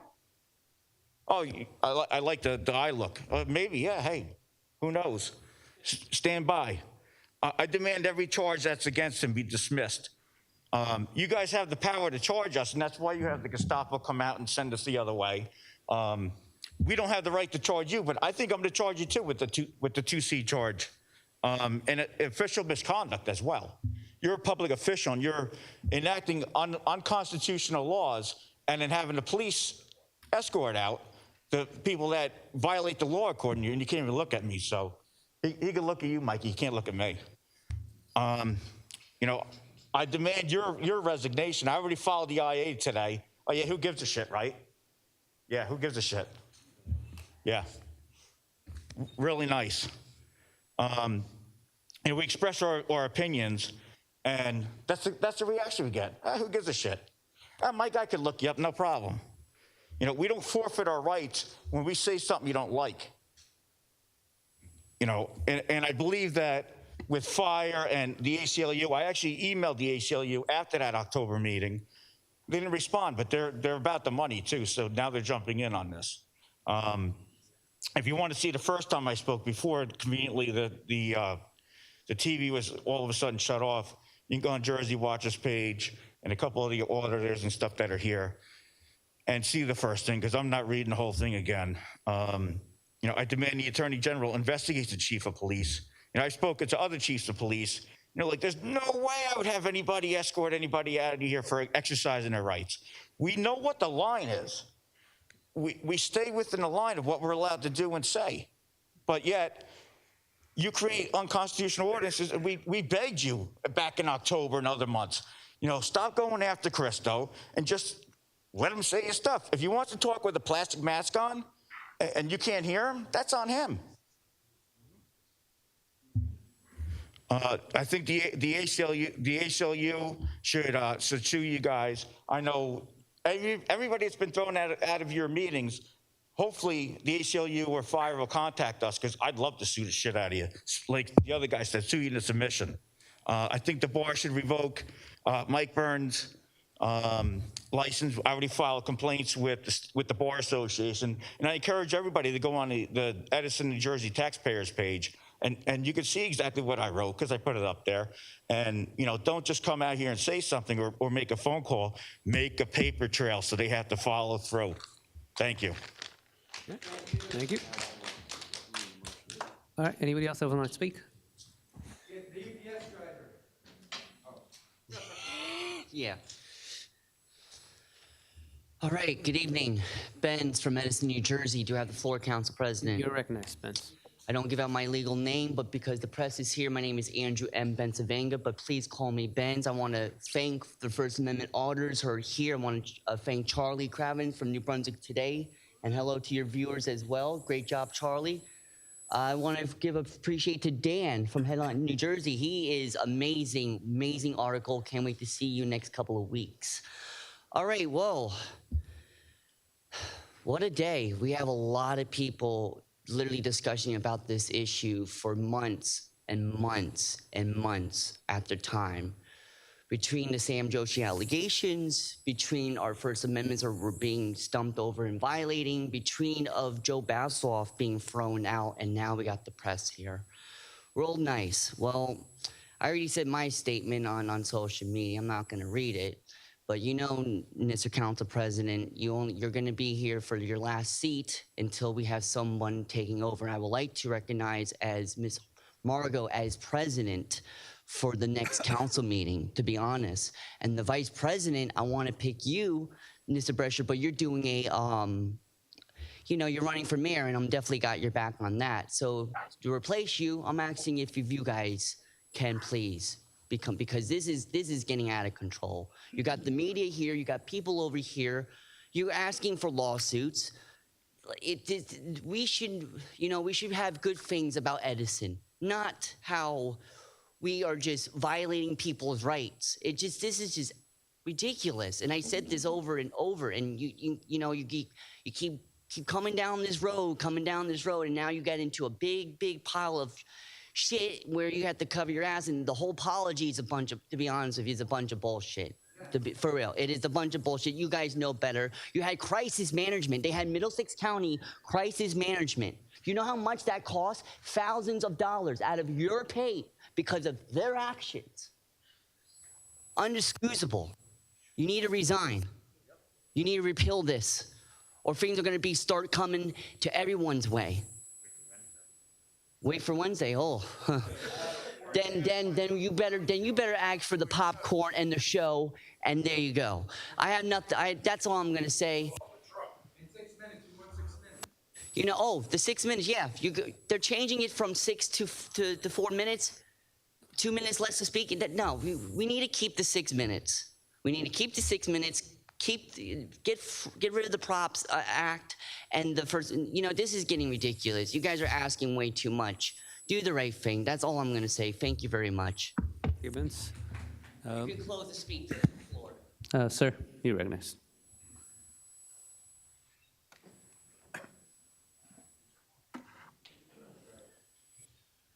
Good evening, Council. Ross Del Conte, 960 New Dover Road, Edison. You're recognized. 65-year resident of Edison Township, by the way. And I just want to remind everyone that there's going to be an election coming up next year, and you vote based on your beliefs and the voting record of those that represent you. There are, I think everybody on this council has voted against my wishes over the last 2 years since I've been coming to the township council meetings on a regular basis.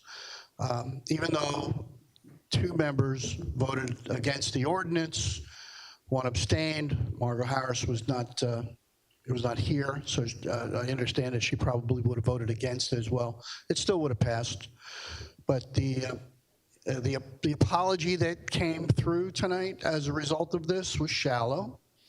It was appreciated, but it was shallow. And as others have mentioned, I believe that the ordinance should be repealed completely, just taken off the table. My wife was kind enough to point out that she started to have the ordinance followed. You kicked people out of the town council meetings before it was even an ordinance. The rules weren't even put into place yet, and they're still not in place. But you guys are out of control.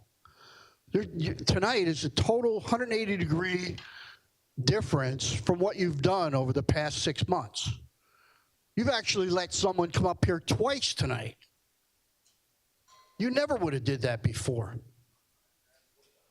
And, you know, as far as I'm concerned, everybody else should come up here again because we're not being photographed. So I invite anybody else that wants to come up and speak again, go ahead and do so because somebody else did it. You should be able to do it because they're out of control. They don't know how to control a meeting. This meeting got so far out of control about a month and a half ago with a member of the council and our police chief arguing, and that display was far worse than any one of the citizens had here. It was out of control. So you got a guy with a gun arguing with a council member, and nobody did anything about it. What did you do? You took a recess.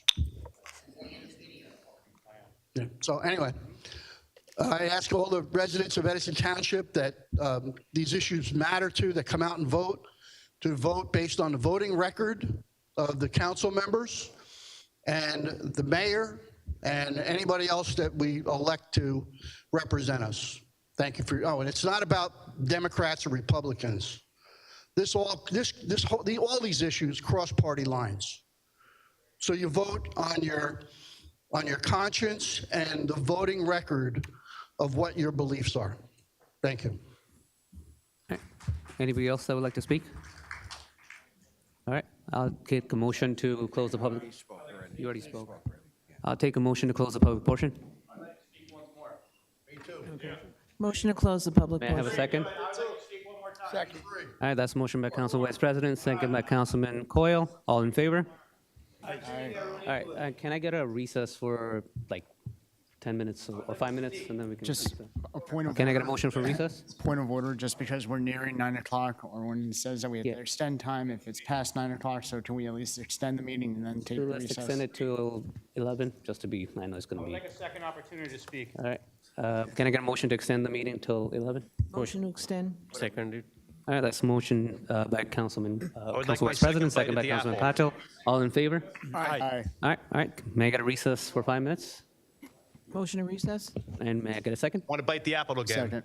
All right, that's motion by Council Vice President, second by Councilman Pointer. All in favor? Aye. All right. We're in recess for 5 minutes.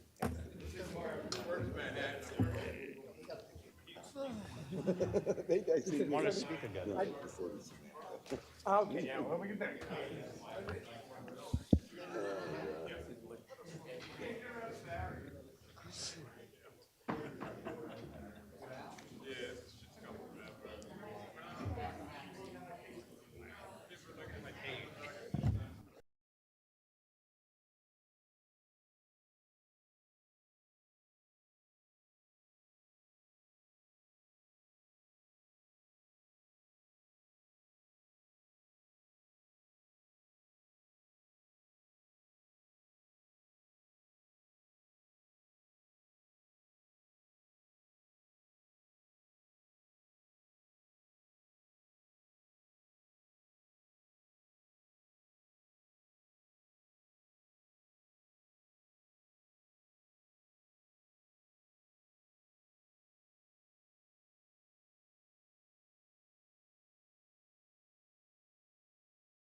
All right, reconvening this meeting of the work session. Everybody please sit down.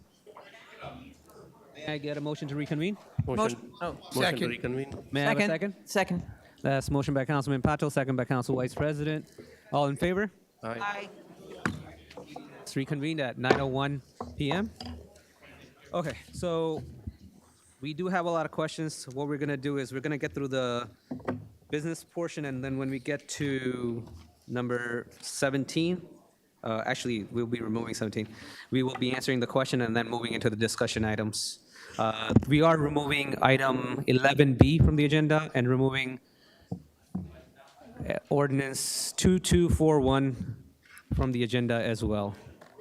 Get order. It will be, it wasn't noticed by clerk's office in time, and the public hearing will be rescheduled for January 8th. Can I please have order in the meeting so people can listen? Please sit down. Council President is speaking. Everybody, please sit down. We're going to continue. All right, moving on to review of minutes. Regular meeting is of October 9th. Any questions or comments? Just a point of order, Council President. I wanted to comment on all the notes I took. Yeah, but we're then going to you be said we doing were gonna that do prior to, after 16, after 16. after the business portion is done. And then we're going to go into the discussion and So you're going to put it into the discussion item? before the discussion I items. mean, so they come up and ask a question, then they have to sit here and we watch the whole thing to get their question. I mean, I understand maybe not at that moment, but it would be bizarre behavior as any sort of, running any sort of meeting, to push the answers to the end of a meeting. It's I ludicrous. understand that, but this is, we're going to finish the business of the portion. Thank you. Moving on to regular meetings of October 9th. Any questions or comments? You got to wait till the end of the We meeting. are going to answer the questions, like I said. I want to go home. I told you, Council President, you're bizarre. All right. We will be answering the questions. Yep. Hope you guys stay. We're doing the council township business. I hope you guys are here. Point of order. Council President, in my humble opinion, to maintain decorum in this chambers, we should just answer the questions now. Okay. I agree. Yeah. All right, everyone, can everyone pay attention? We're going to be going to the questions. The first thing was brought up. Everybody, please sit down and pay attention. All right. First question was about the Edison Art Society. Council Vice President? Yes. So I know that Joel Bazoff and Liz Conway asked about the Edison Art Society, and yes, I agree that it is dismaying that they were removed not only from the third floor, but apparently from the building altogether.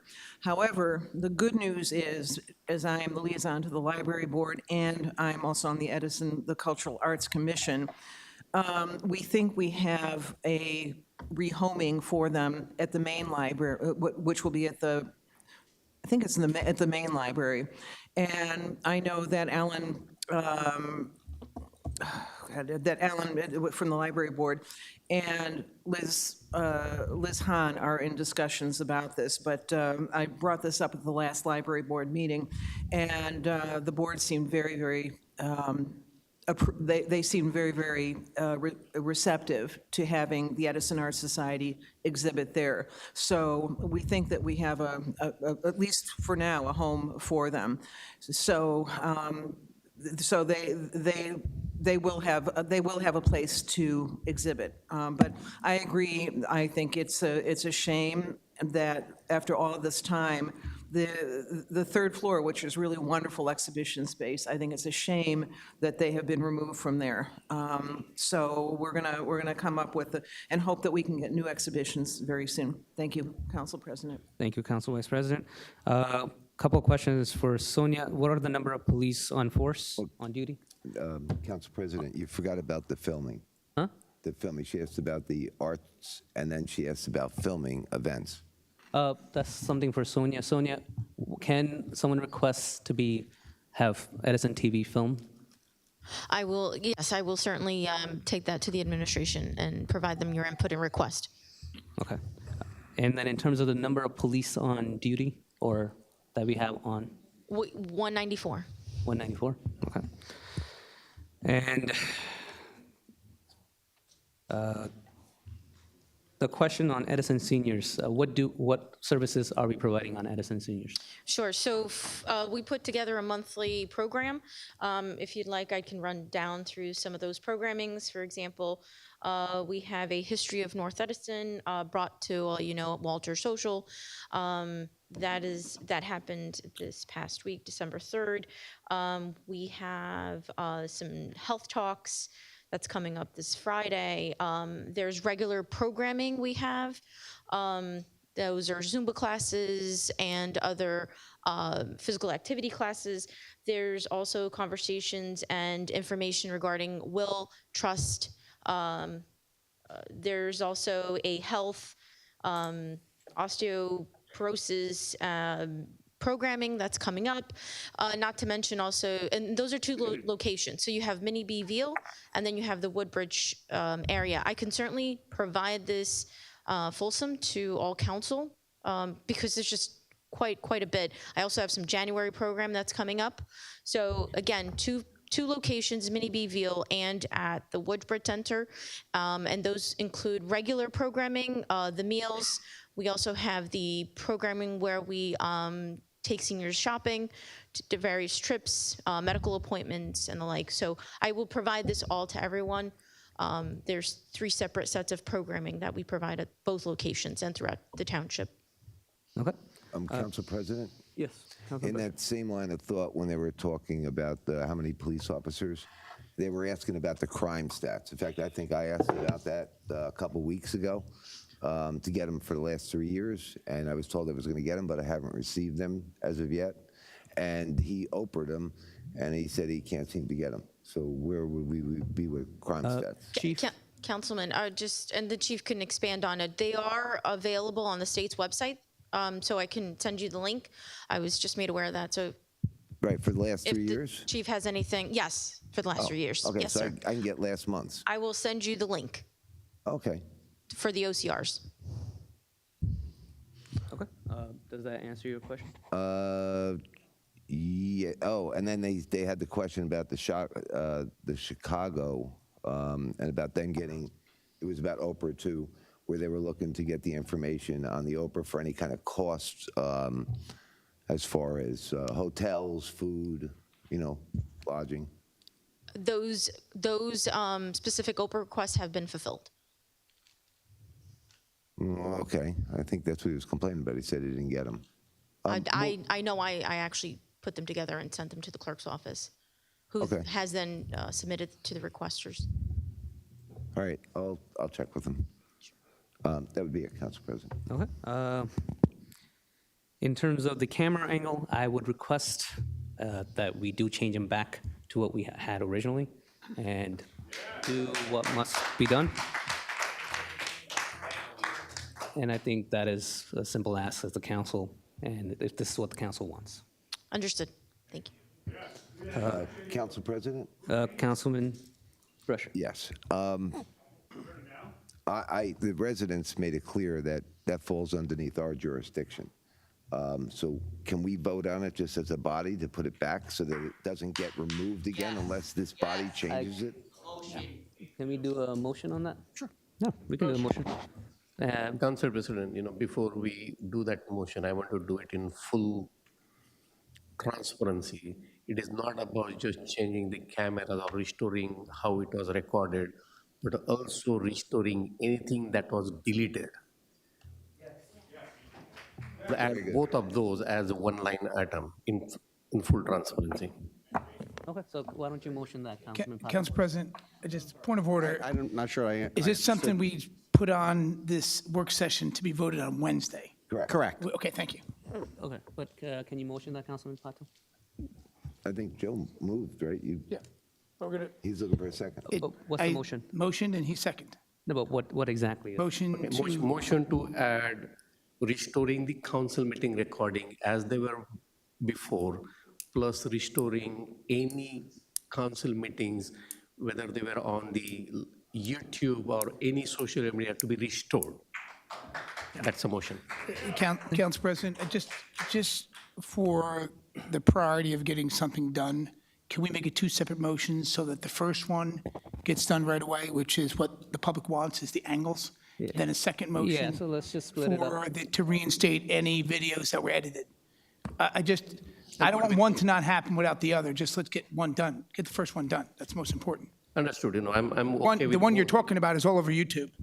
So it's not like people can't find it. Okay, I think Your call. we're going off Thank on you. tangent here. Okay. I'm fine with, having two resolution, I'm moving the motion. Okay.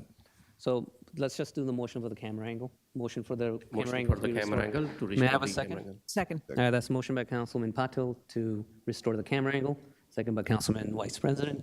So just to go on for your, resolution on for your meeting on Wednesday. Yes.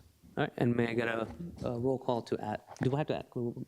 Motion? No, I don't think you have. We don't, right? No, we don't have it We yet, don't so have it's it just, yet. if there's a motion and a second and there's no objection, then we'll just prepare Okay, a resolution. so no objection. Any objection? All right. All right, so. Point of order, Council President. Yeah, can we please He's gotta keep the distractions to the minimum so we can There get are this work plenty of done? people who are not doing that, and he seems to just continue to do it. Sir, I'm pointing out, yes. Council President, that someone is disturbing the meeting continuously, and no one else is but one person. Let's not just, It's called the First Amendment. Continue with the meeting. You're gonna start pissing me the off.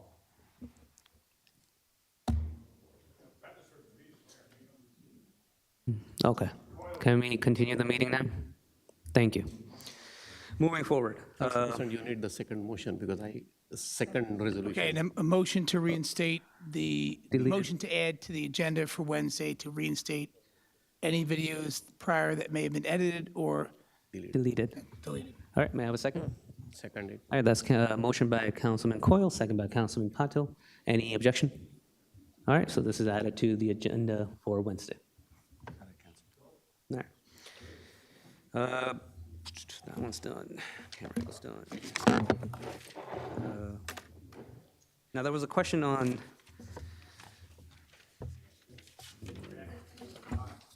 this particular ordinance that was passed and how it will not be content-based. Can you clarify that?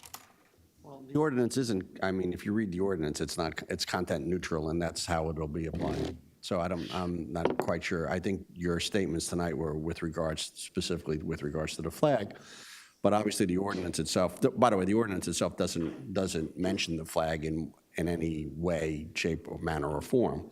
So the ordinance as drafted is content neutral. And just continuing off of that, I think the question also was asked as to how were the rules implemented prior to, as I stated in my president's remarks, that I, as the person, is in charge of maintaining the decorum in this chamber, and I have been, I regret the decisions I made on those things, and hopefully with this ordinance that this resolution we pass, we correct that. Council President? Councilman Brusher. Yes, I'd like to comment on this. Yes. Number one, and I've Point of said this, order. people have said that. One sec. Just in respect, because it is technically on the agenda, like the specific resolution. I'm replying to what the residents came up and spoke to. I will speak again about it when we get to that part. But I want the residents just to know, and it's a very, very simple thing. And I said it, okay. I think they turned my mic down, but no, that's just joking. I was talking to residents earlier. Like, if I go any farther, I'm gonna eat it. So I was talking to residents. I explained that the same people that are in this room were here before this mayor and his council people got in. That's a fact. And I will explain that we had different council people at the time. One of them is the chief of staff upstairs. he told me, what could we do to make the meetings better now that he's chief of staff? I asked him, what are we doing any different than when he was sitting on the dais?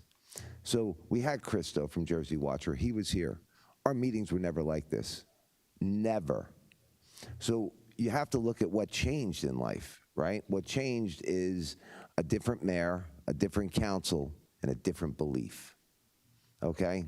And I go to this with our police department, okay? And any of our policemen here that know the story about the Board of Education in Edison should be well aware of this. There was a Board of Ed president, I forgot who it was. They asked our officers to remove someone for being disruptive. It could have been Christo, actually, but I'm not sure. And then, well, okay. All right, you can't talk though. But, okay, so at that meeting, they asked him to be removed. The officer said he is not disruptive, and therefore I will not remove him. So we've had, but here's the point, again, the same point. We've had the same officers. We've had the same chief. The only difference are 3 council people and the mayor. And that's the only thing that has changed. These meetings go on till midnight. They devolve into chaos, all because they decided they were going to try and make a better scrambled egg. And I warned them about this a few years ago. And we've spent, I don't know how many thousands of dollars, could be $100,000 in legal fees to try and devise a way to stop Christo.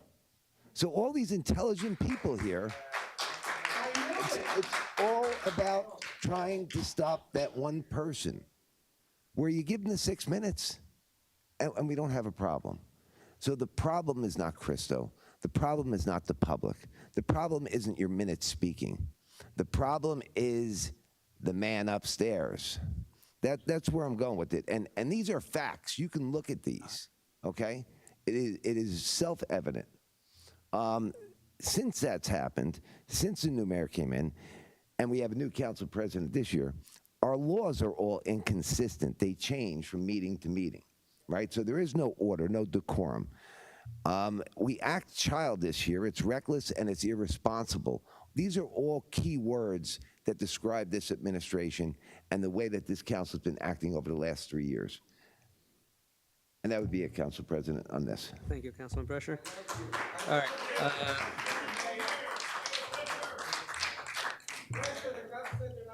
Have any other questions that I missed? I might have missed. Okay. Moving forward, review of minutes 6A. Any questions or comments from the council? All right. Moving to number 7, reports from all council committees. Starting on my right, Councilman Brescher. Yes, the Veterans Committee, we met. We discussed, we're looking at... Can we please listen to Councilman Brescher? Thank you. On the Veterans Committee, there's 2 main things we looked at. We have memorials around the town, and we're documenting which ones need to be cleaned up. Some might need a little beautification. Some of the stones might need some cleaning. But we're going to put a list together to give to the administration to take care of for us. Because of the new mayor and the new legal counsel we had, our plans on the Veterans Memorial, we had a change of strategy. So initially it was like a community project where I was going to go out there and dig the hole myself, right? And we were going to put our own electric in and that type of thing. So the costs were negligible. I don't want to say negligible, but the costs were like, I think we came up with $10,000 or something. But since we were told we had to go to the township, and the township has to hire people, and it is all union, we had to reassess the cost. And I think so far I'm up to about $65,000. We're going to put that together and do a presentation of where the township has the money to allocate for it. Our commissioners, Rios and Tamaro, have told me that they would supply half of the funds if the township supplies half of the funds. So I think this is like a no-brainer to get the organization, the funding, and then for us to get this drawn up and done. I'm going to hope next meeting we can present this to the council And then it would be up to like the business administrator to get somebody on board to actually do like you can do it two ways. You can have DPW work it out, or you can hire an architect, which would be more costly. But then we could just add more funds to the, whatever, I think it was about 65,000, I think we're up to so far. But that was our veterans meeting. Thank you. Thank you. Councilman Coyle? None, sir. All right, Council Vice President. Yes, starting with the animal shelter, November report. Currently in the shelter, 10 dogs, 2 puppies, 16 cats, and 5 kittens. Adopted in November, 16 canines, 34 felines, and reclaimed in November were 6 canines. But the best news that has come out of the November report is that Demetrius, who was a pit bull mix, who was in the shelter for 450 days, finally got adopted. So that's very, very happy news, and we're grateful to the people who took him on. Really beautiful, beautiful dog. Library Board, we had a special meeting on November 21st, and this was dealing with the bids for the North Edison branch project. 18 bids had been received on November 7th, and were open publicly. The bids were then reviewed for completeness and accuracy. Upon review, it was determined that the low bidder's structural steel subcontractor does not meet the quality assurance requirements of the structural steel specifications. Since the lowest bid meets those requirements is in excess of the library's budget, all bids will be rejected. The project will be rebid with the specifications modified to remove that pre-qualification requirement, and other changes may be made to the documents to assist in receiving bids at or below the library's budget. Mark Burkowski, who's the library's owner's rep for the North Edison project, further explained that the bid process and quality assurance requirements, he said that the challenge to the bid and why it's recommended to discard the bids eliminate that requirement and rebid. It was approved to reject the bids that were received on November 7th, and it was also approved to rebid North Edison. And it was at that meeting where I had asked about the space for the Edison Arts Society, and that Alan Kleiman stated that there is room and he will reach out. And I think that is it for Library Board. And finally, Human Relations Commission. I was not in attendance, but that was December 3rd. Commissioner Charles Tamaro spoke on the Hands of Hope Food Pantry, a 501c3, open the first and third Saturday from 11 a.m. to 1:30 p.m. to feed families in our area. Things changed during COVID. Now there's a drive-through. Please check out online on www.hohnj.org for volunteer opportunities, which fill up very quickly. We have high school volunteers such as Girl Scouts and Boy Scouts. This past Thanksgiving, we served 427 families and 1,000 hot lunches. We received a $70,000 grant, which allows us to improve our pantry and add a cargo van. We are now a choice pantry with that grant. There are 160 food pantries throughout Middlesex County. We are looking for non-perishable goods. We share our food, like the recently sent 7 pallets of food for a replenish. We share our food so no one goes without. Our fundraiser at Topgolf in April is our biggest one. No one is ever turned away, but we service any Middlesex resident. On December 21st, we will have a bowling tournament to gather toys for our clients with children. On December 16th, Edison Police will help sponsor a toy giveaway for over 300 children. We shared services with Edison Housing Authority and Community Food Bank of New Jersey. The Library Board President, Pat Massey, did join through the Zoom call, mentioned the construction of the top floor of the main branch, looks forward to the lower level on December 13th. The next meeting is to be determined. We're trying to find a time and space for that. Library Board, the next meeting is tomorrow. Thank you. Thank you, Council Vice President. Councilman Patil? None at this time. Councilman Pointer? None, sir. Councilman Schmuel? At this time, if I could ask Councilman Brescher if there's any specific veteran memorials that you were discussing in your committee, we could go look that you're looking to refurbish. Yes, so we have a list. Actually, Sue made up the list. She's been driving all around town. Are there 7? Oh, 13. Right, so we actually have 13, right? Like, I didn't know that there were even that many. A lot. Some of them we all know because we passed them, you know what I mean? And they're in different states. Some are really pretty good. Other ones could use a sprucing up or the stones cleaned, things of that nature. So they're going to put together a list. Sue's taking pictures of everything. And then we leave it up to the veterans to kind of decide which ones they're going to want. And then that'll be part of the presentation that we'll make. Or not me, not that I'll make, but the committee will make, yes. Thank you. Thank you. None for me. Moving on to point of lights. Any council member with point of lights? Yes, Council Vice President. Yes. I think I'm speaking for the rest of the council in wanting to thank profusely our fire and response teams for the fire at the senior housing on Inman and Grove. They did a remarkable job in taking care of this, and we owe them a debt of gratitude. And I also want to thank the JCC for their volunteer efforts to help out those seniors who are displaced with clothing, meals, et cetera. So really great job to public safety. Our Winter Wonderland opening was held this past Saturday, really a beautiful, beautiful sight. You can see all the lights out there, and it's very, very festive. And speaking of Winter Wonderland, which the Recreation Department of Public Works, and our police force did a great job in working together. Speaking of recreation, Joyce Furcha, who has been with Edison for 40 years, is retiring at the end of this year.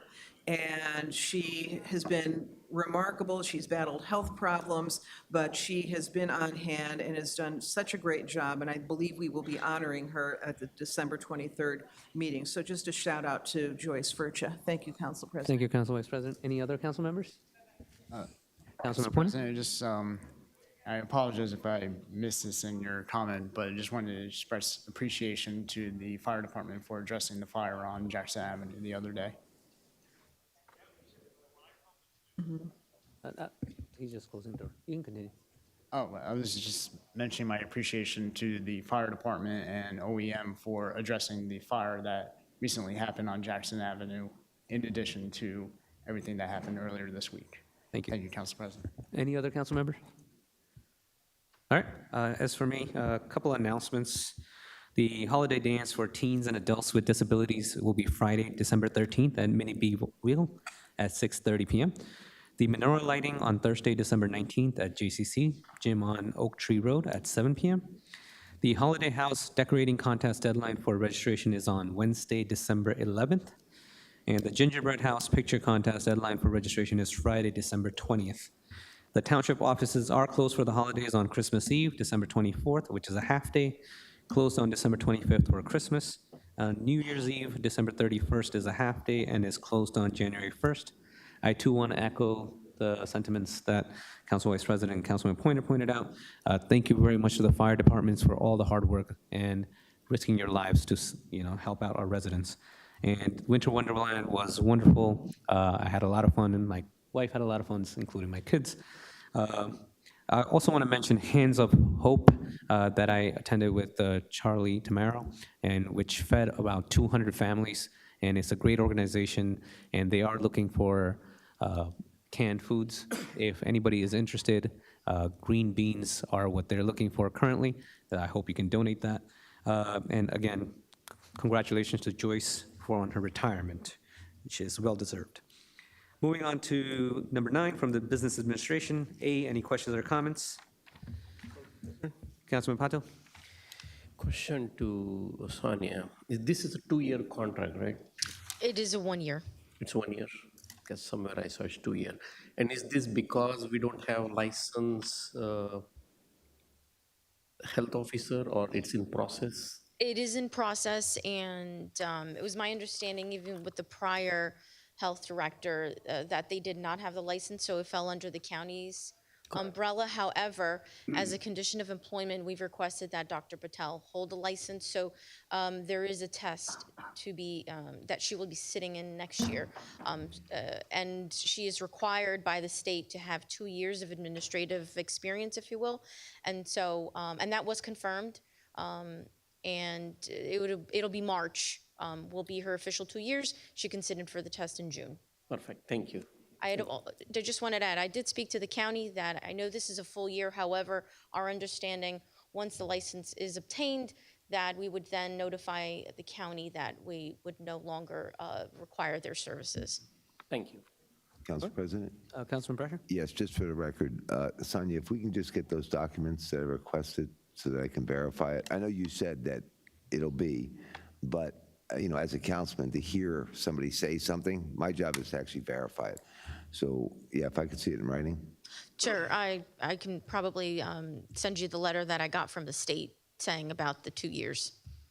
About the state, about the 2 years. The required experience. What I referenced to Yes, Councilman what we were Patil. talking about, right.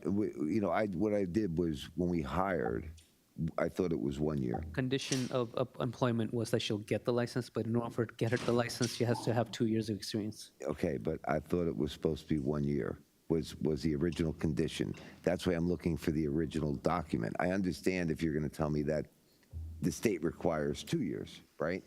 That could very well be.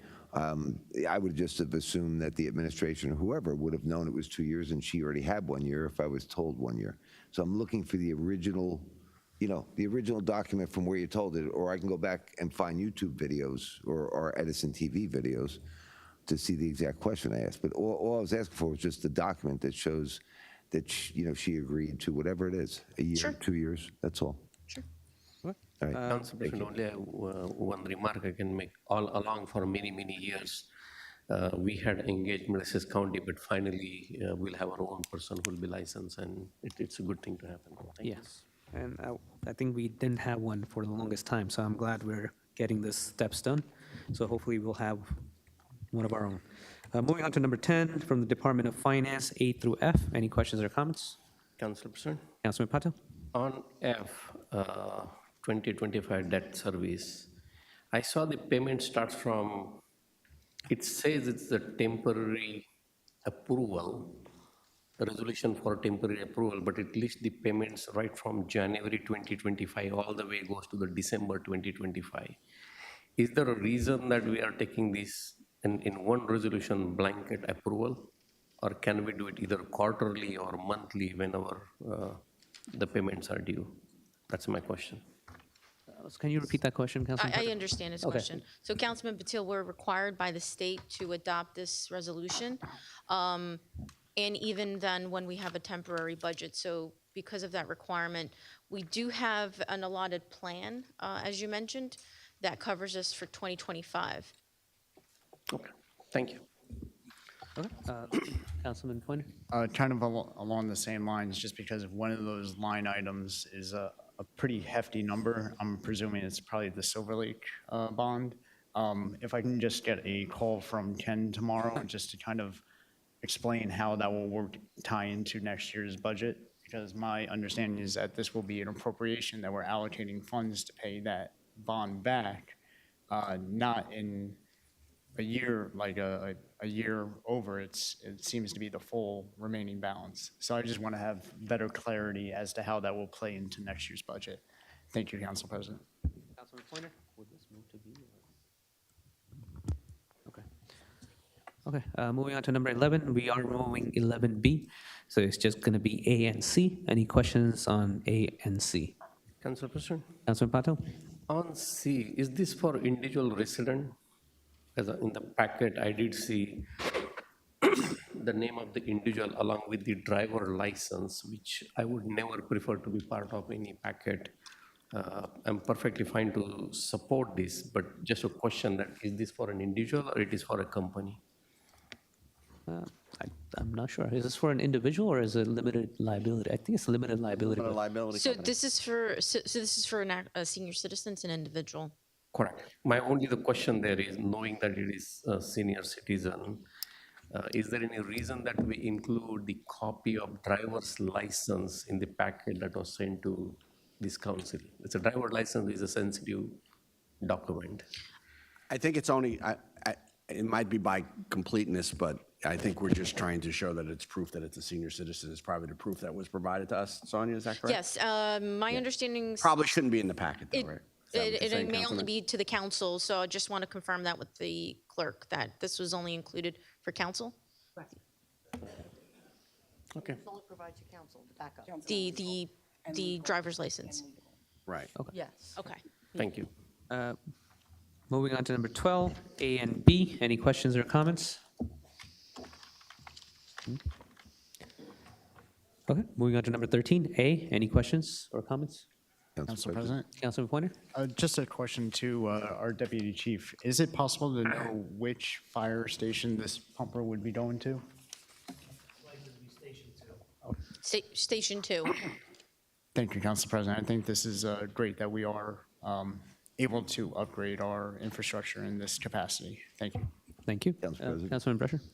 Yes, the chief at one time, he gave me a document I was trying to find, I couldn't find it, that gave us a list of all of our fire apparatus, the years, how old they were, and they had a replacement schedule. I can't seem to find it. You know, I got documents that are 4 feet high. Could I just get that list again? Thank you. Moving on to number 14, A through E. Any questions or comments? Council President? Councilman Pointer? Just item B, I think it's great that we have the opportunity to update our 911, again, infrastructure. Hopefully we are able to be awarded this grant because better infrastructure in the sense of being able to receive calls and then being able to disperse that information out will lead to a safer community. Thank you, Council President. Thank you, Councilman Pointer. Any other comments or questions? All right, as for me, I just wanted to point out, A, that our cameras are working and is able to help us be more vigilant and get more towing done. So I'm glad for that. Moving on to number 15, A and B. Any questions or comments? Council President, on question A, this is expired license, inactive, not expired, inactive license, correct? Correct. And the address has multiple businesses. Do we know which business this one is tied to? There is a restaurant, there is a bowling alley, which is supposed to be senior center. It's the bowling alley. It's a bowling alley. It's a senior center. I'm surprised that they will have the liquor license. But anyway, Well, thank that's you. the senior center. Oh, yeah, But they the got senior center is the bowling alley. The old bowling alley location. The old bowling he's alley owned. location, but it's a pocket license now. Yeah. Correct. But that is getting converted as a senior center, not the township senior center, senior daycare center. I think it's a pocket license. No, so the last place where it was active was at the bowling alley, but now it's in pocket now, so it actually has no location. Okay, thank you. Cheryl, that's correct, right? Council President? 95 is the license is the address. Yeah. Okay, Council, 1695 Oak Tree Road. Council Vice President? Yes. On B, I just want to thank Councilman Pointer for having proposed this particular resolution about Worldwide Candle Lighting Day. As a mental health practitioner especially, I think it will be a good bookend to the Suicide Awareness Month that takes place in September. And this is, I think, this is put on by Compassionate Friends, is that correct? Yes. So this is a welcome addition, I think, in recognizing those who have lost children, or if they're siblings, or whomever they might be. I think this is a nice bookend to the Suicide Awareness Month. So I just want to thank Councilman Pointer for having proposed this resolution. Thank you. Thank you, Council Vice President. Thank you, Councilman Pointer. Council President, while I appreciate the appreciation, I have to give the sentiment out to several individuals that had publicly expressed their losses. Out of respect, I'd prefer not to say names, just out of respect for it. So it's not an original item on my end. It's an effort to help raise awareness so that people know that you don't have to grieve alone. So hopefully people will read the resolution a bit more in depth to get that additional information. And with that, thank you, Council President. Thank you, Councilman Porter. Num- And we're also adding C, so if you have any questions or comments. Councilor President, Yeah, Councilman Patel? the C is the resolution that we are adding, right? Yes. I have technical questions on that. The two that we added afterwards, would that be, No, well, John's is already on. no, the one, two that we added at the end? Well, they're going to be adding them, Lou's going to prepare them for Okay. Wednesday, but you took them. Correct, there are, just for the, so that the record's correct, the two resolutions that were proposed, one by Councilman Coyle and one by Councilman Patil, will be added, and they'll also be under the clerks. I mean, on your agenda, the resolutions are just listed in number order, so, but they'll generally follow those resolutions. Council President, I have a question on the resolution that was added at the beginning of the meeting. So the ordinance that talks about the council decorum rules, the 6 minute, 4 minute, that all was taken care, right? It is already signed. I saw the notice posted into the media, so it is pretty much signed. Now this is a resolution. My question to attorney is what is the lifespan of the resolution? Is this 1 year? It is the end of the year. Typically ordinance becomes a law. Resolution remains for a year and you need to continue to, that's my understanding, I may be wrong, but my question is whether this resolution will end on 31st December 2024 and we need to reintroduce again. No, I think, well, council, I think at the very least, it's an expression of this council, and this council's term doesn't end until the end of 2025, but I think it's an expression of the council, so. Okay, I would have preferred that to be date somewhere reflecting the effective end date of this resolution. That's number one. Number two is why we are passing a resolution, why we are not repealing the ordinance and putting it back with the appropriate verbiage, language, clauses, so that there is no confusion. And anyone comes as the next council president, it will not up to his or her discretion to decide what is what to be called, what words to be chosen. Again, this is my thought process. Rather than passing a resolution, I would have preferred to repeal the ordinance and redo the ordinance in good faith and introduce that so that there is a transparency. So I believe that this resolution, the ordinance, first of all, does not target any specific thing. It's very content neutral. And this resolution essentially intends to capture that fact that the ordinance was content neutral, and the main idea being the rules of decorum will be enforced only when there's a disruptive and disruptive to the orderly and efficient execution of the township council's ability, and that being the key content here that makes sure that the ordinance does not get activated otherwise. But Lou, if you can speak more to it. Yeah, I think Councilman, I think you pretty much summarized it. The purpose of the ordinance was actually to be, well, let me take one step back. You've always had an ordinance that regulated acts that breach decorum, right? That is what your ordinance said. The ordinance that you adopted actually actually tried to identify specific conduct so that you could put the public on notice and people could understand what decorum meant. And it actually was, and I know that, it hasn't been perceived that way, but it actually is a restriction on the chair's ability to just decide what this chairman or that chairman or this chairman might decide what decorum means. So, and really it's the outgrowth of our joint insurance fund starting to recognize that these claims are out there unless you have specific kind of codes of conduct. So I thought that's all council wanted to do, and I think your resolution, as the council president says, explains, once again, this is the characterization of this ordinance as banning the American flag, of course, is untrue. You all know that. Nobody would have voted for that if that had been in an ordinance. And we're just making it clear that that's not what it meant. I think that's what the council's, I think that if I understand, the council president's intent in doing that, but that's Correct. the intent may be to correct the wordings, but only the difference, again, I'm coming to the technicalities, and that's what I was asking, it's better to repeal the ordinance, and here is why. For ordinance, there is a public hearing. For resolution, there is no public hearing. It is now this body which is adopting this resolution, whereas the ordinance is published. People have an opportunity to come and discuss about the ordinance. Council members have an opportunity and discuss. These are the two meetings. It's not something put in on agenda, pass it, and it is done. And if you look at from the way people are going to infer the ordinance, no one is going to look at the resolution, because this resolution is not really tied to the ordinance, even though technically it is supposed to be.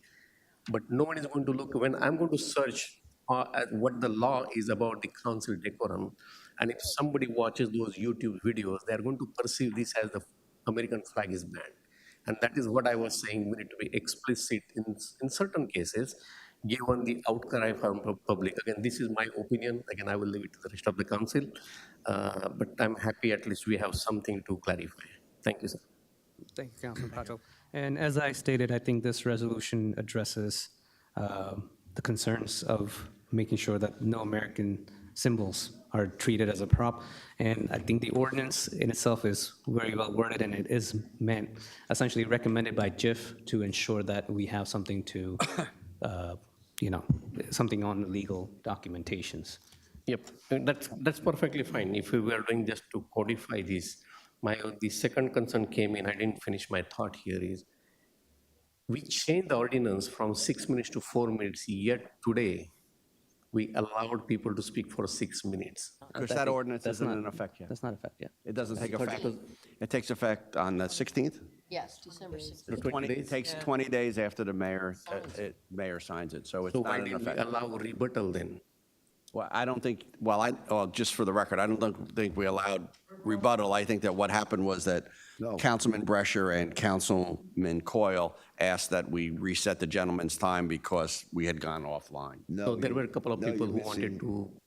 Yeah, but they didn't get to, people didn't come back twice. No, people wanted a rebuttal. But they didn't. And this wouldn't allow it because of the new law. But the law wasn't in place yet. That's Councilman But you had Patil's done away point. with rebuttal before, but I thought they wanted to speak for a second. Yes. It was not I thought it wasn't a rebuttal. Understood. If it is genuine mistake, I get that. Yeah. Thank you, sir. Council President? Yeah. Just one comment, and I think that, I know we had the guidelines posted on there. One important note is that it has to be accompanied by an actual disruptive behavior. It's Yes. not that you can't do this and you can't do that by bringing something up, right? It has to be accompanied by an actual action that is a disruption to the meeting. So I think that type of clarification, I appreciate that's included in here. But I think that, to Councilman Patil's point, having that noted so that people are aware that I that's think, what that is a good constitutes it point. I would think be that helpful. that needs to be noted into the notes. Correct. No question about it. And that clearly is what your ordinance says, so there's not any reason why. Yes. I agree. I appreciate it. Thank you, Council President. And I think, just a little speak to this, I was trying to keep, the idea was to keep content neutral, and the idea kind of was not, that key portion was not conveyed. I agree. So I think after this conveying, I think we do need to correct ourselves. Okay. Yeah. Gotcha. President? Councilman. Yes, and on this ordinance, I understood your original intent wasn't to say the flag was a prop.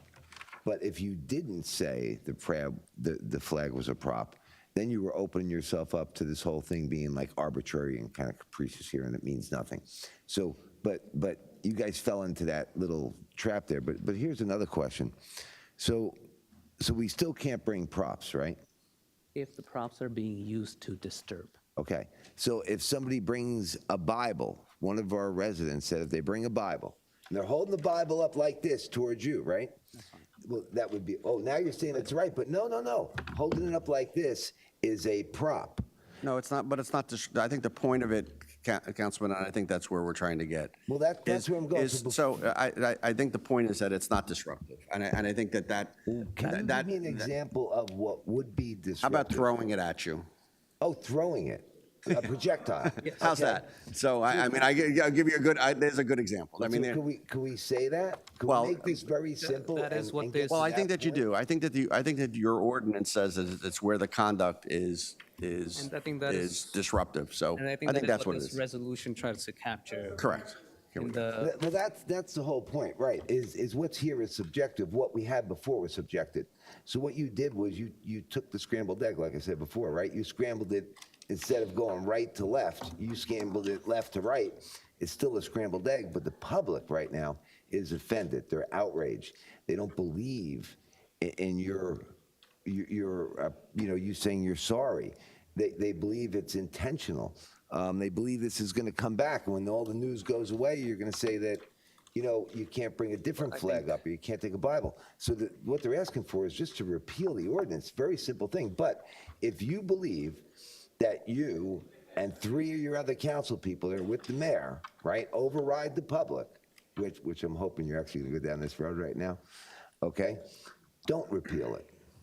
Don't repeal it. Thank you, Councilman Brescher, but I think we are trying to clarify what's the, as it states on number 3, which is that rules and decorums are only enforced if those behaviors lead to a disruptive of the meeting, which was not clarified It's earlier. not what the people asked for. So you're not doing what the people asked for. You're doing what you and the mayor deemed the kingdom of Joshi wants.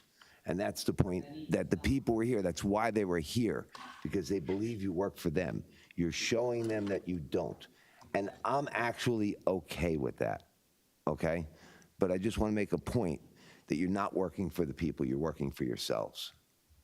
Thank you, Council Thank you, President. Councilman Brescher. Moving on to. Council President, I Councilman just Coyle? wanted to hear from the councilman to clarify. He mentioned something important, which is different flags. Councilman Brescher, what different flags are you discussing?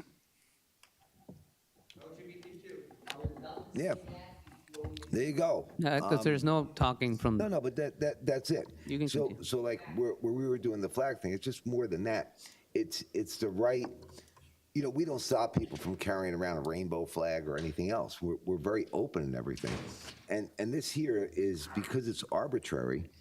It was arbitrary before, right? If you read it, and this is still arbitrary, and so they're both arbitrary. You've done nothing to make anything better. And the people ask you just to repeal it, but out of your own arrogance or the mayor's arrogance, because I believe he actually controls this council, okay? I don't believe we're an independent body. Because of his actions, we're not doing what the people asked. And that's my point. I think this ordinance and the one that we had before will be exactly the same. They're arbitrary, right? But the people asked you. And I'm just trying to point out that it is an arrogance that comes from upstairs, and that's it. So don't repeal it. Prove the public right. Okay, moving on to number 16 from the council member of the planning board. The next meeting is next Monday, the 16th, 7 p.m. here in council chambers. Thank you, Council President. The number 17 will be scratched because we're removing ordinance 2241. We will, what's the date for that one? It'll be rescheduled for January 8th. Moving on to discussion items, starting with, on my left, Councilman Pointer. Thank you, Council President. I'm going to skip over B. We've kind of discussed that at length today. Just a general update, I've asked for follow-up, and I've had conversations with the administration in regards to the potential zoning adjustments along the Greenway, and just getting that feedback. So just wanted to make mention that that is in the works. And then we had been contacted in regards to, this is on item C on my list, certain aesthetics on the south side of Edison, particularly with the amount of cars at auto dealerships, just the quantity and how they kind of overflow. I know that zoning and traffic is currently working on it, so My request, I guess, is at the next meeting, if I can get like a general update from the administration. Thank you, Council Vice President. All right. Regarding the decorum ordinance, I had to write because I had a lot to say. 7 years ago, Edison made national news with the infamous racial flyer. It was a stain upon this town that has never been removed. Fast forward to these past couple of weeks, and it's deja vu all over again, this time with what amounted to 4 council members forming a circular firing squad and abandoning all common sense in adopting the disastrous decorum ordinance as it was originally set down. What has unfolded since then has been a horror show whereby once again our town is mired in negative headlines across the country because of an ill-advised, unforced error. I had been away during all of this, but even on vacation, I was following very closely the latest developments. Some of the developments were brought to my attention unavoidably through vulgar emails, several of which called me the C word, and others that were threatening, telling me to watch my back. I'm sure my council colleagues received similar nasty communications. Needless to say, none of this is surprising in the wake of the November 25th meeting, most of which I watched when I arrived at my destination. I take no pleasure in stating that my adamant opposition to the ordinance was based on the frivolity of the rules set forth, knowing that chaos would follow, and follow it did. Perhaps it might have been better if council had allowed me the courtesy I had requested of delaying the final approval until I came back from vacation for the December 11th meeting, but alas, apparently there was some unknown urgency in the rush to adopt this ordinance, so here we are. Unfortunately, the apologies that were issued 8 days after the ordinance was approved were, to the masses, too little too late. During this past week, I've received communications from several media outlets asking if I would be willing to comment on the brouhaha around this ordinance. I replied flatly that I would not be issuing any comments to any news outlets. Rather than risk making a bad situation worse, I preferred to see this colossal error handled and, better still, fixed in-house. The resolution set forth this evening helps clarify the original ordinance, but it basically reflects the point I was previously trying to make all along, which was that ultimately what falls under the category of a disruption is at the discretion and common sense of the presiding council president. Actually, from what I've observed, in most cases, the disruption has come more often from the council side of the chamber when it's the public's turn to say their piece. As we move forward, I would like to see us be more discretionary in interrupting public speakers. In addition, I believe apologies are owed to Christo and to Joel Bassoff in particular for their unjust removal from meetings. The residents who are stalwart in either attending the meetings in person or watching them on Edison TV or YouTube deserve nothing less than our respect and attention in return. Let's view this event as a teachable moment, turn the page, and do better, starting now, so that we can get back to doing the necessary work and business that Edison demands from us. Thank you, Council President. Thank you, Council Vice President. Can we get Council, did Councilman Pato go? No, we're up to Councilman Pato? Yes.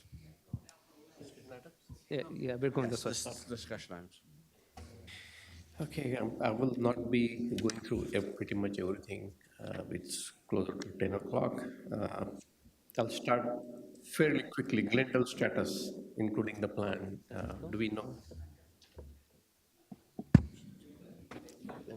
Yeah, there's an echo. Bati, is there an echo for Councilman Pato?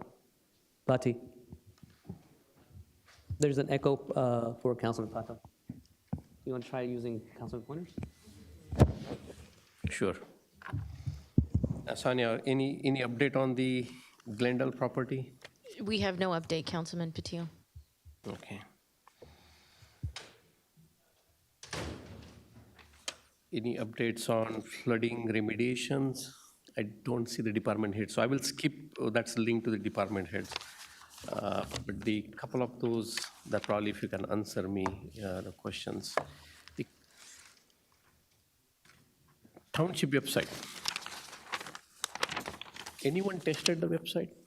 Anyone done any due diligence in clicking every single link, every single form?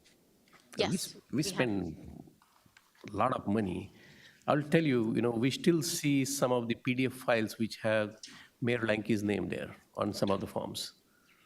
There are some links, if you look at the metadata, when you search, it reflects some other town name. That is the reason I'm asked the question in a have anyone done the due diligence before rolling this out? So if you want, I can send you the report that I have prepared, so we can fix those links. Yes, that would be appreciated. Thank you. Thank you. Residents' concern, I think, I sent you an email on the water bill. Yes, that was taken care of. That is taken care of? Yes. Okay, thank you. Middlesex Water. Perfect, thank you, I appreciate that. And the question is on the various township projects. I will send an email if I can get where we stand in terms of the Toth Center, how far we have progressed, what is the date what is the completion date, and how much money we spend. Same thing is for the sport complex. It's a proposed date, what date we are looking forward it to open. Thank you, Council President. Thank you, Councilman Patel. As for me, I just wanted to follow up on the central bike path and the JCP&L. I understand we got a grant for the JCP&L, Sonia? Yes, we have two separate grants, actually, Council President, and one for Central Ave. So once we accept it, what's the process, if you can walk me through it? So once we accept the grant, we'll wait for the funding. Meanwhile, our township engineer has been working on those plans, as well as our legal team. Mr. Burns has been working on the JCP&L agreements. Did we get any further information from JCP&L? I have not, but I will touch base with him. Okay. Councilman Coyle? Thank you, Council President. I just had the, we talked about the economic developer. I asked the administration if some funding can be spent that is in the budget for the economic development for marketing for Edison. And the second question was, are we going to roll over this difference into 2025 because we didn't spend any of the money that was set forth? And it is an important role. And I know it's been challenging to fulfill, but the fact we haven't done anything.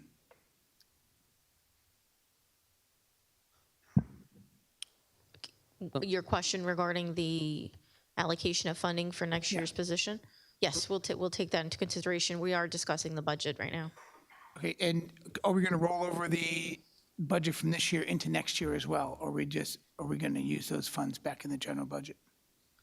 So anything that we don't expend, obviously, there be a positive there. So any positions that we haven't filled. Okay, thank you. Councilman Brescher? Since it's getting late, I'm going to make it quick. I'm not going to talk about B, C, D, and E, still looking into those things, but Sonia, fire alarm. Can I get the inspection report, the last inspection report for A, for all of our buildings that we have? We'll get that to you. That bid was awarded for the fire alarm system, so that's being worked on. Okay, well. I don't know if that your question relates to that, but it's being, it was Okay, awarded, let me council explain. adopted. If I'm expecting to see fire alarms working. It is working, yes. So they are working, all the smoke Yes, sir. detectors work, all of that, right? Yes. Okay, so then can we just get the report from the companies? That's all I'm asking. I just want to see where we are in the process.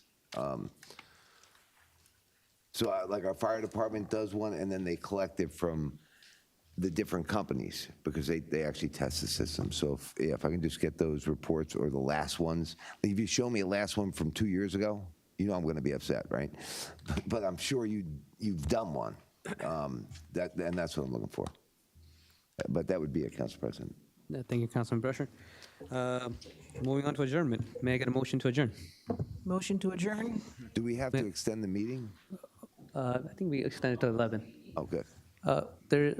We can talk after. Yeah. May I have second for? Second. All right. That's motion by Council Vice President, second by Councilman Pointer. All in favor? Aye. This meeting adjourns at 10:04 p.m. So sorry, Miss Gloria. Kept my word. I keep my word. I did. You're awful again.